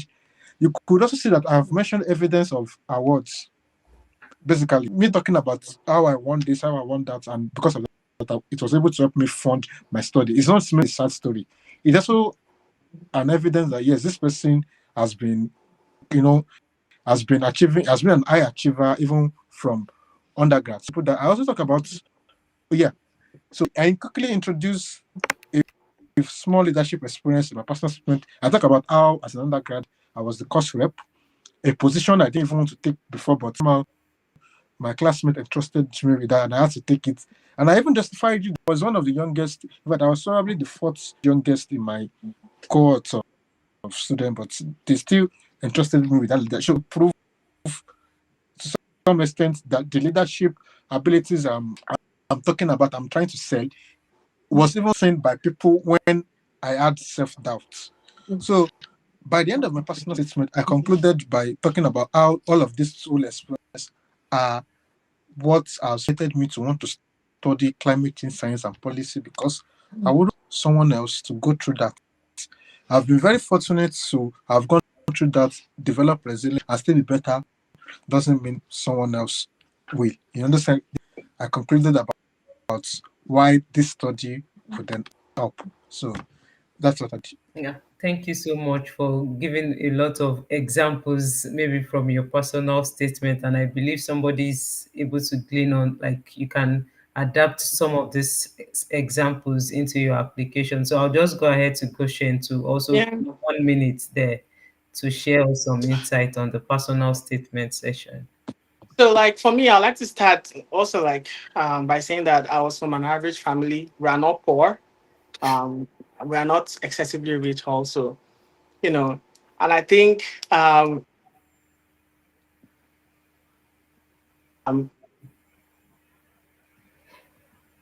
studying biochemistry, and it was more about like why I can't remember how I phrased that statement, but it was more about like why do we even fall sick when we have an immune system? Like it was more like I was asking the question, why do people still fall sick?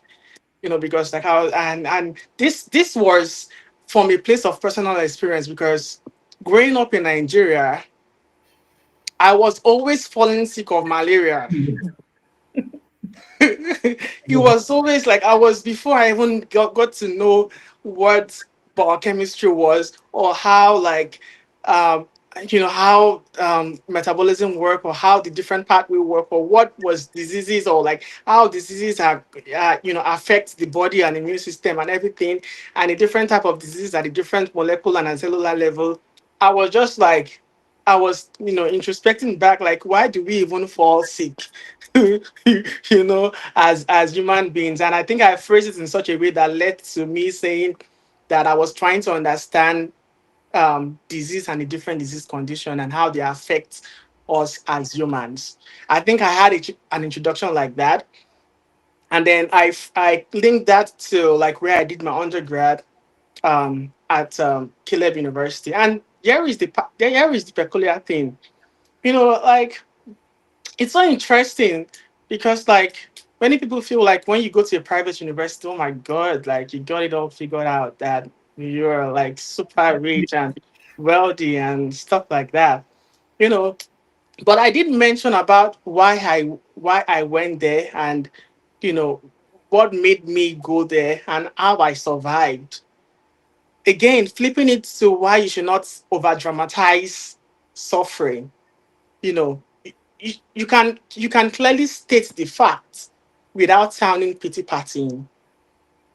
you know I spoke about the economic challenges that I faced. I spoke about why I still stayed true and scaled true, and I spoke about how I did that. I think I mentioned at some point that and which was true, at the time I was always shuttling. And I think there was a very cool thing to say in a personal story. I said I was always shuttling school to play for churches because I played the piano. So like I mentioned that there, I was always shuttling school and I was always getting honorarium, and that was one way I survived. You know, so like just like Segun has said, people's experiences are different. We all suffered, or it was not easy at some point. But what do we do? How do we bounce back?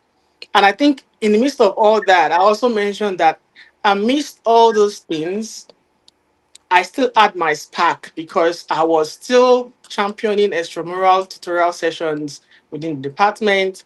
And I think I also mentioned about like how biochemistry so-called is like a fear to many people, the different pathways and stuff like that, and how I demystified biochemistry at some point in my school, and how that made my colleagues to even, fall in love deeper with the course and stuff like that. Telling them that almost like even though I had all this thing going on, but I still had my spark. I was still doing this. I was still doing that. So that is a way to show that you're an high achiever, that you are resilient. There are so many things that a reviewer can pick up from that. You are resilient. You know what you're doing. You have a purpose. So like there are so many skill sets in that scenario that they can pick up, rather than saying I suffered. You list all the sufferings that you went through, and you never said what you did with the little you had. So I think I mentioned that at some point, and then um, moving on, I mentioned about like a situation, like another experience that I had. Like I said, one of the reasons that could make you um want to impact in a particular sector could be an experience you faced in the field. And for me it was like that. So like in my own community, still on a particular disease which we all know, diabetes. This one was, I think it was type 1 diabetes. So like I had a personal experience about with a patient with type 1 diabetes. And this time there was late diagnosis. So like, okay, so this patient did not know it was down with Minutes. diabetes. One, yeah, I'll round up now. It's just I'm just trying to put into context like how to write a personal story. So like this patient didn't know he had diabetes, but then it got diagnosed late, and this led to the amputation of his leg.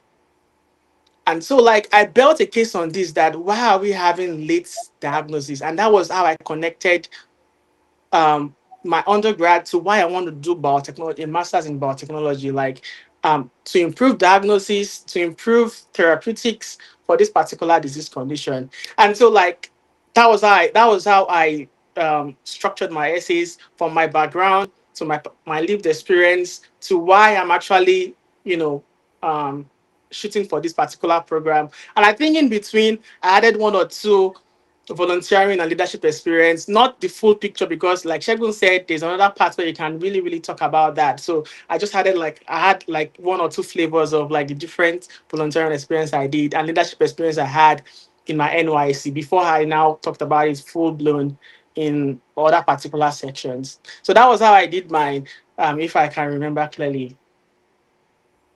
All right. So thank you so much, guys. I think if we had to, we could even spend the whole day trying to dig every details about Commonwealth because it's a very, very big scholarship that actually demands so much in-depth details when I'm applying for the scholarship. So I really appreciate your time, your resources, your knowledge, and everything that you've shared on this platform today.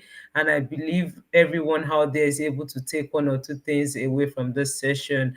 Rounding up, I just want us to take few questions because, to be honest, we even elapsed the time. This is 2 hours already. So I just want to look into. So if you have questions, guys, I know a lot of questions have been coming up even in the past 1 hour that I feel like, okay, I don't want it to interrupt the session. So if you have questions there, you can drop it in the comment section. And again, I want to also appreciate every one of you that still stayed on. I think we have like 36 or people from 45 that are still hanging out there, and we still have a couple of people joining from YouTube as well. So thank you for your time, thank you for your attention, and thank you for staying through till this very point in time. So if you have a question for us, you can just drop it in the comment section. I'll display it out there for our speakers and they can address the question. So let's go forward. Shagun, is there an age limit for CSC application? No, that's just a simple. It's a no. Thank you so much. Yeah. So the next question is, what if you don't have any application or award? Does it limit one chances of being nominated? Goshen, No, I it, think we are. it doesn't limit your chances. It just depends on how you strengthen your other aspects of your application. All right, so thank you so much for that. Daniel too is asking, does the application for the Commonwealth Scholarship require submission through the Ministry of Education, or is it acceptable to apply independently? I know there is a mix up with the Commonwealth Scholarship now and the shared one. So I don't know if Shegun wants to answer that. Okay, so the Commonwealth scholarship currently open is called the Commonwealth Scholarship. So you will apply through the form site. The form site itself, that's where you will choose the course and you submit your essay through it. Then probably also go to the university and then apply for admission. I'll follow an additional requirement they might also have. So you don't need any federal Ministry of Education or federal scholarship board process here. So that's just it. So what we are treating right here is the Commonwealth Shared Scholarship. So it's just the university and the scholarship that you are dealing with here. Adeleke is saying the program is relevant. Thank you so much. And the next question from Toluwa Lokwe, she's saying that I heard that, okay, this is a very long question. I heard that it is the university that one is applying to that will nominate you to CSE. So I want to understand this well. Does that mean no matter how good my essay might be on the CSC portal, if the uni I applied to did not recommend or nominate me, I won't get it? Does that mean more work should be done in the way we write the personal statement that will be submitted on the school website? So maybe Goshen wants to answer that. So the thing is, your full application that you put on the CSU portal goes to the university, and that's what they read to nominate you. So like the separate personal statement that you write to the university, they will review it as well. But your application, the one that you submit on your, because it's a partnered scholarship, so there are interactions, and you realize that after you even get the award, you have a you have a partnered personnel recommended by Commonwealth to like oversee the different process. So like first off, like the different part of the essays, the different essays, developmental part of the essays, the four parts, the objectives during the award, the personal statement, the volunteering and leadership part of the essay, all of them will get reviewed by someone in the university you've chosen. And yes, if they don't nominate you, you won't get the scholarship. Okay. So that is to say that you need to put in the effort because it's not CSC that is directly reviewing the essays, the university. So you need to get through from the university before you can even get Because the scholarship from CSC. So yeah. yeah, I think that answers your question, Tolu Alokwe. The next question is from Abubakar Ibrahim. Okay, says I have two questions. One, regarding the selection process. Okay, which body is responsible for selecting applicants? I think we answered this already. I also need clarification on the English eligibility requirements when applying for admission. I have noticed that most universities require an English test. As someone who has not taken any English test, is there any alternative, or are there universities in the UK that waive English tests for applicants who were taught in English? Shegun. Okay, the first question, which is responsible for the two actually, the university is the one that nominates applicants, but the CSC still has to do some some form of check, or I don't know, is it eligibility or background check? Background checks. Yeah. They do that, yeah. So before they confirm your award, so the two of them are involved. For the English eligibility requirements, well, that is kind of depends on schools. Some schools only needs your WAEC or your medium of instruction that you have been taught in English, and depending on the country you come, they will waive it. You just have to prove that you've gotten this result within the past, I think, 6 years or 7 years. So you can prove that, and they will take it. But for some, they can be very strict. They will insist you have to write an English test. So it depends on the schools, and it's difficult to say whether a school will accept or they won't accept. Individual situations are different. Even the programs you apply for, it's also it's on that. So I can't really give a definite response on that. All right, so that's just it. So you just need to look into the university you're applying for to see their requirements. And there are sometimes you can even send a cold email to request if they can be waived based on the fact that you were taught in English language from your country. So I think that's something you can give a try out. So Miriam here is asking, good evening, thanks for the insightful session. If a school required one to make a payment and based on the requirements to get the scholarship, one must demonstrate financially wise, one can't afford it. What will one do? So I don't know, maybe that's application fee that the person is not too clear. I don't know which payment now she's talking about. So first of all, to win the CSC scholarship in quotes, there is no payment to get the scholarship. Just to put it out there first, like in case someone is trying to tell you that pay money and then you get a scholarship, like CSC, this is not, I don't think CSC says pay money to get a scholarship. Now, on the school part, if you're applying for an admission and they said, say for example, there's an application fee waiver. I know most, most UK schools, um, um, I don't know, like one will not ask you to pay an application fee. But in any case, if one asks you and they are refusing to waive it, then maybe you may have to pay. For example, University of Nottingham, um, I think when I was applying, they were really, really um, not gonna waive. They have an application for University of Nottingham, so like I had to pay that then. But I think some years later they introduced a waiver policy. You can apply for a waiver and get it. I don't know if that is still on, but you can leverage that if it's application fee waiver you're talking about. And then if it is about you getting an unconditional offer and them asking you to pay, like let's say a deposit fee to secure your spot, you can just write to them that you just applied for the CSC, blah blah blah, and you're waiting the outcome. Just let them know, just in case, because some universities may not have CSC. There are most universities when you apply, they ask you like, are you applying for another scholarship or something like that. Some universities don't. So like, and most times or sometimes, um, applications go to a central system, and so like they're trying to like sort out those that are ready and those that are not ready. So sometimes you can get into that mix. So you can write to them and say that you are applying or you've applied for the Commonwealth and then you are waiting for application. Most time they will tell you, okay, you have an extension, you have a grace period till this time. Those are the ways you can go about it. But if it's to pay a separate entity a fee for Commonwealth, I don't think that is legit. Don't let them scam you. Um, So that's just the summary of the story. So Okon, let me pronounce the second name, please. Please, can you also talk about using AI to write essays? So, Segun, AI to write essays. I would just, if you can avoid it, just do so, please. Because it's doing up.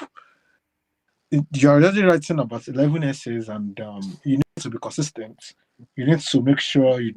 So I'm trying to wonder how an AI can help you develop an idea that will be very, very, very consistent. So I don't know, except maybe for grammar or punctuation. I know keyboards, grammarly, they count as AI, but if you're thinking of generating stuff entirely, especially with what we have been saying that to be as specific as possible, then an AI won't be the best to. Maybe I don't know. How people say they get inspirations from AI, so maybe you don't know cool an essay question and you just want an inspiration, but you will still write it by yourself, fine. But I won't say you should just use AI test basically. Thank you so much. And I think that's very important. Even in this world of AI, you don't want to sound AI-ish because the people you are submitting it to, they also know what is going on. They have AI detectors as well. So please and please, if possible, you can avoid it, like Shego mentioned. Okay. This person is asking for review, and I know these two scholars I have on board are very, very busy, but so it doesn't look like I overlook your comments, one guy. So I'm showing it to the two of them out there so they can see it. So that's one guy asking for essay reviews, but you can reach out to them on their LinkedIn to see the possibility of doing so. The next person we have is Damisola, and she's asking, do we need to get admission to a UK university before applying for the CSC? Maybe we've discussed this because there is a section where we are asked to upload the university admission offer letter. Goshen. so like yeah, this is something that I find new also. Um, Again, this is just my opinion. I don't think, yeah, I know there is a section where you have to upload several documents, your references, offer letters, blah, blah. Personally, I don't think you'll be penalized if you don't have an admission letter yet. I don't think you may be penalized, because like these things take process, right? You don't even know, maybe not, but I'm trying to say that maybe you don't even know like what schools and courses are going to be offered for this year. I don't know how soon or if CSA had released that list way long before the application opened. I don't know if they had released the potential courses and the schools. Maybe check on our comments. This is finished more recent. I don't know, but what I'm trying to say is that I don't think you'll be penalized because to start off, you don't even know which school is going to be or the different schools that that you can or the courses you can apply for. So like, how do they expect you to like think ahead? That is one. I don't think you'll be penalized for. Personally, I think you can still apply. Um, what can you do now? Like, there's no way you can get an admission letter um, in 2 weeks. In 4 weeks. All right, maybe Shegun can answer that because I know what the person is trying to ask. Like, even before the Commonwealth, you are supposed to have applied for scholarship, maybe using the previous information from No, previous years I don't or think something so. like that. But maybe Shegun can say something to that. Yeah. So I always advise people to, while you are working on the essays, also apply for admission. You can be lucky. Some schools give you an offer in 3 days, some even after 2 days, some in a week. So you might still be working on your essays. The offer comes in, but in everything, even if the offer does not come, just make sure you have applied deadline. I always advise that you don't leave the application to the school till the end of the application, simply because you can't tell if part of the eligibility requirement of that school is that you must have applied for admission first.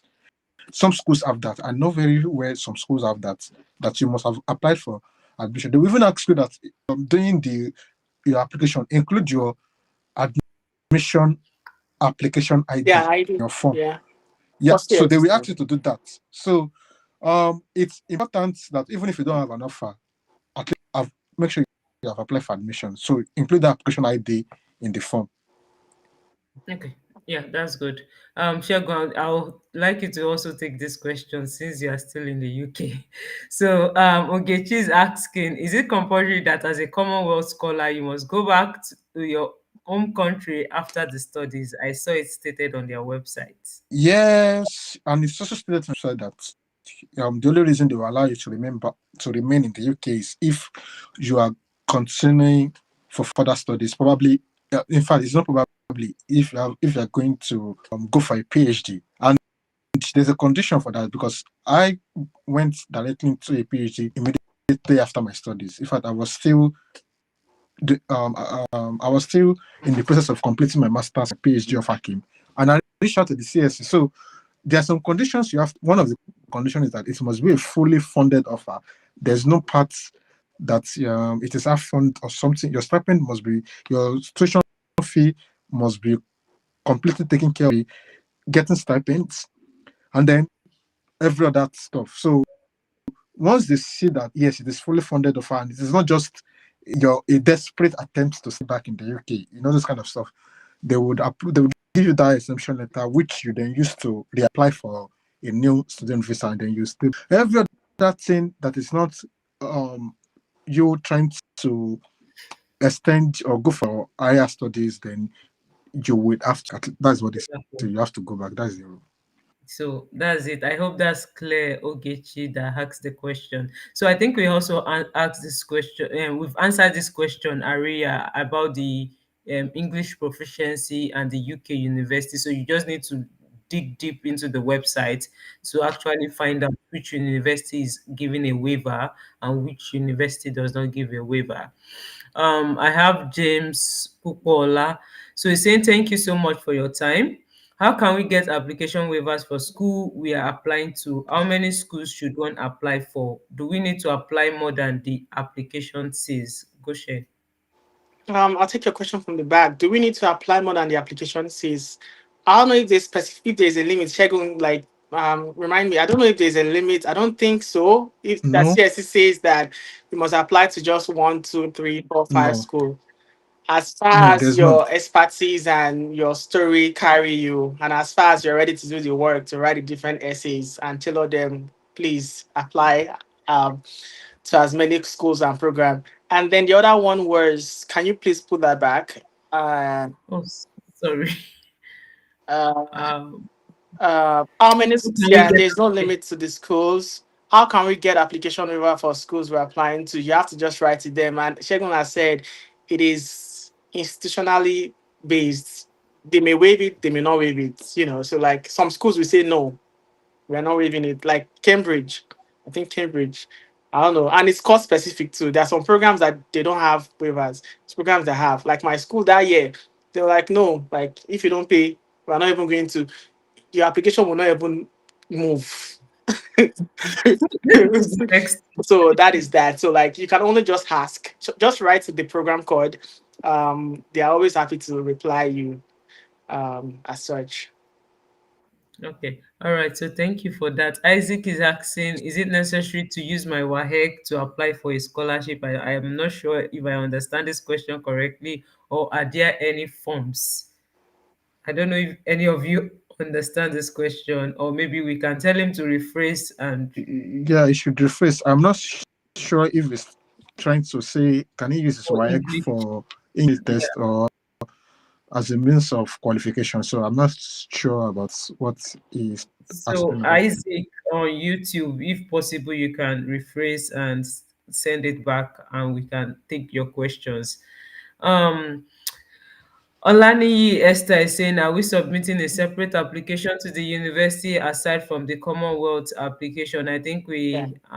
we answered that already. So, Goshen, I don't know, maybe Yeah. in 1 second. Yes, you have. Miriam is asking, the school requires a deposit to be paid before confirmation of acceptance to the course of study. Yeah. Cash statement. I don't Yeah, know. so CAS is like something you get, like your high 20 for the people in the United States to apply for your visa. So again, that's what I'm saying. Like some schools will want you to pay a deposit. You can only just tell them that, hey, I applied or I'm applying for the CSE. Can you waive this thing for me? I'm expecting the outcome or result. That is another limitation to getting a sorry an unconditional offer. Some schools will say, okay, you have to pay. And sometimes when you tell them that, oh, I think for not for me, then I wrote to a few schools and they waived that for me, and I had my unconditional offer. Some schools would say, okay, fine, okay, when you get your what is it called?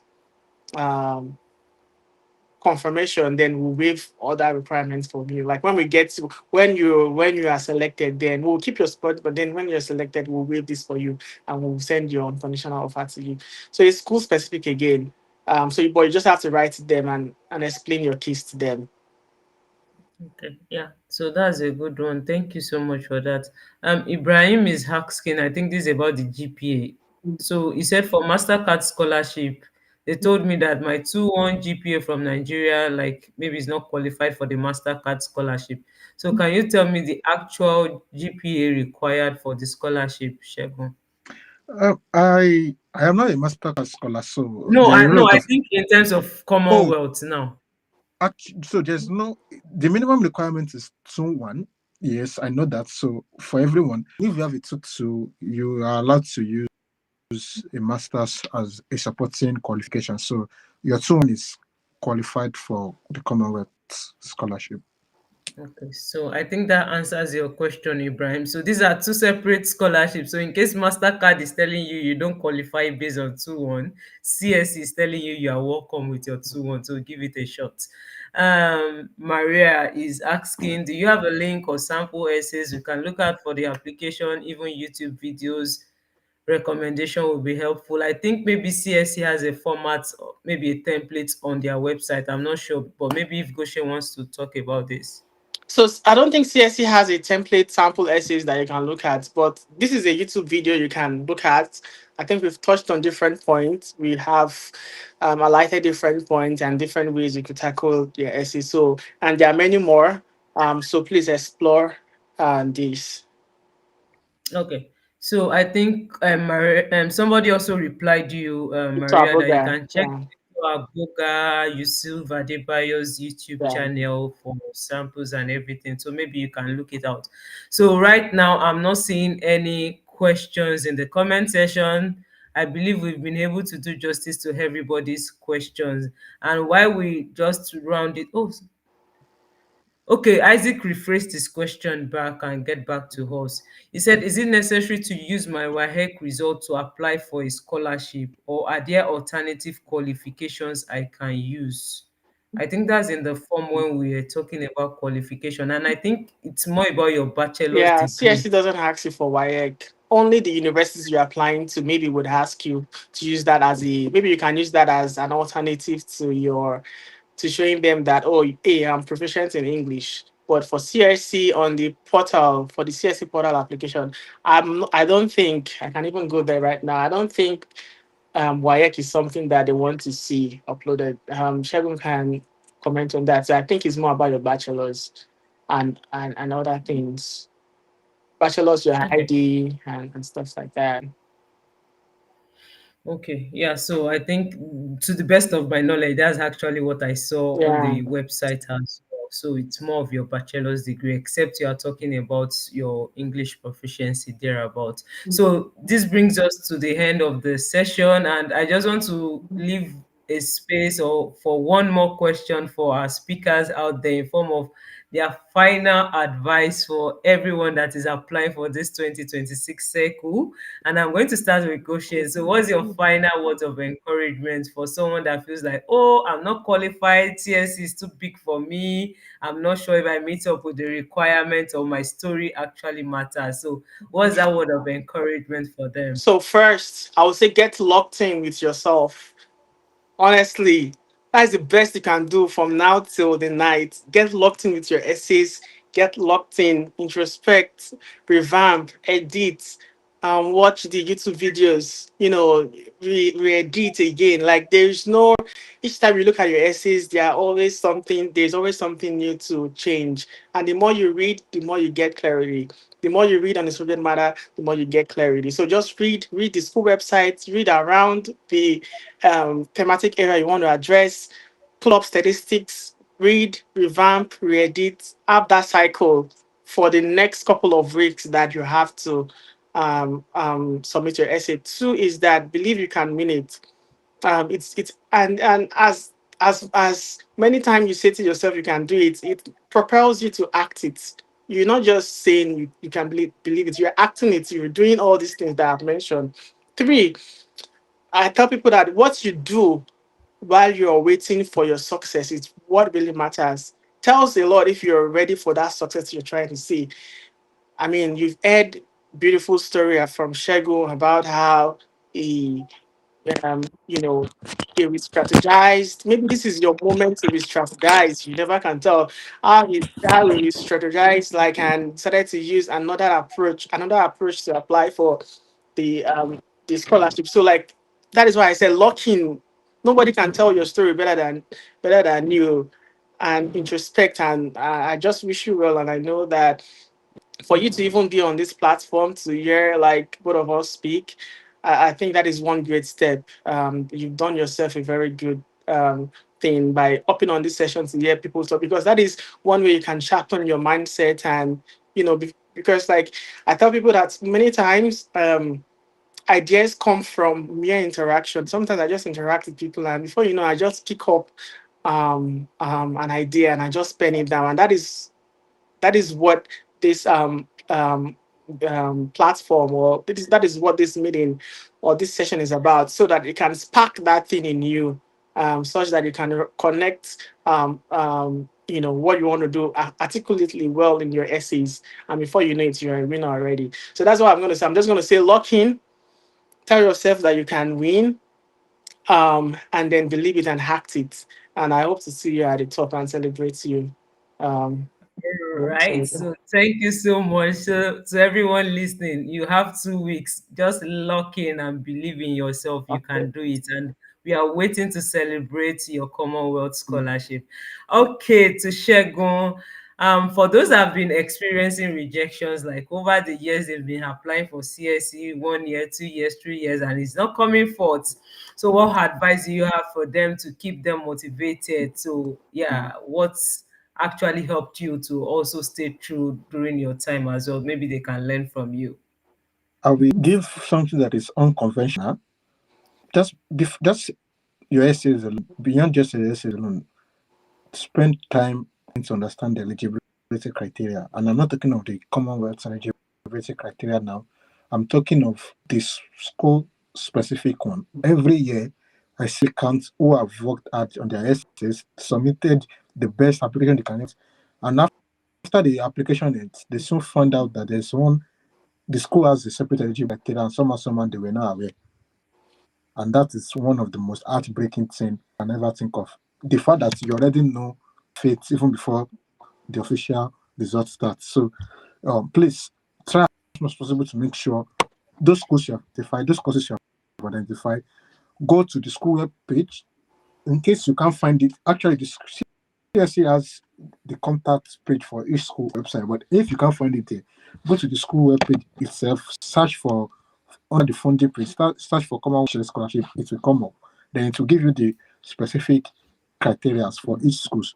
So that the schools that do not want applicants from your nationality, you don't waste your time on it. The one that would demand that you already have an uncle before you submit your application, and you know that you need to quickly submit an admission offer to, and this kind of stuff. So don't work hard, and at the end of the day, just your inability to meet an eligibility is just what will disqualify you, and that your essay will never even be considered. So please. I think because you mentioned something about eligibility and work experience, I think that's why this question pop up. So maybe you want to answer this in 1 minute before we round up, Shegun. Is work experience? No, but it strengthens your application. It's not an eligibility criteria, but it's your application. All right. So that is it for our session this evening, guys. I want to especially appreciate our guest speakers here. Thank you, Goshen and Segun, for sharing your journeys, your wealth of knowledge and wisdom with us. I really appreciate it. We're actually trying to work towards 1 hour, 30 minutes, but eventually this is 2 hours, 30 minutes. So it's not a joke trying to dish out a lot of knowledge about the Commonwealth Scholarship. So, to our audience out there too, we also want you to know that you don't need a perfect story, you don't need a perfect background, you only need that clarity, the strategy, and actually the confidence to put your application forward for this 2026 scholarship cycle. And we wish you the success all the way. And just to quickly announce, we are going to be having our next scholarship series on in 2 weeks' time, that's 6th of December, and we will be featuring the IFEL Excellence Scholarship from France. So if it's something you are also looking forward to apply for, I bet it with you that you should just look up for more updates. I'll be making the posts on my LinkedIn and also on YouTube. So you can just stay tuned for more updates about our next session. And if you've been able to gain any value or anything, you can share the highlights of this session on your LinkedIn post, that even for others that are not here, they can have like key takeaways from the session today, even without going back to watch the 2 hours video. But most importantly, I would encourage everyone that is applying for this CSC, like you can take your time to go back and watch this video. It has a lot of information that you will need for your application. I think I intentionally designed it like this, that we covered the major key parts. Unfortunately, I was not even able to cover everything, but I think the major aspect of it, we've been able to cover everything. So it's up to you to now work on yourself, sit down, draft your essays and everything. And most important, I tell people, remember the God factor. Yes, you can do everything right, but still you don't have the scholarship. So there is a place of putting in the hard work, the effort, and everything, but there is a place of the favor of God upon your application. And that's why I encourage people, do your best and put in the effort and pray over your application. So I wish you success in your application. And just to round it up, I'll just take a short closing prayer and we'll end it there.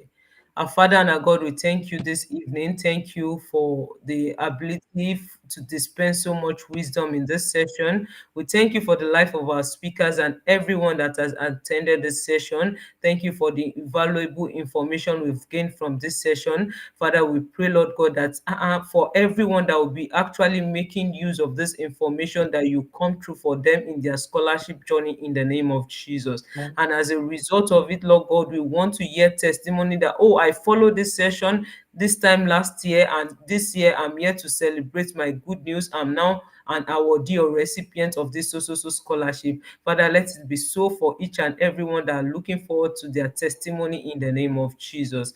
Thank you, Father, because you've heard and answered. For in Jesus' mighty name of prayed. Amen. Amen. So thank you so much, everyone. We appreciate your time. Thank you so much, our speakers. Give them a special shout out on LinkedIn for giving us so much value this evening. So for now, till we'll come your way again, that's 6th of December for the IFEL Scholarship Series. I want to wish every one of you good day and have a wonderful weekend.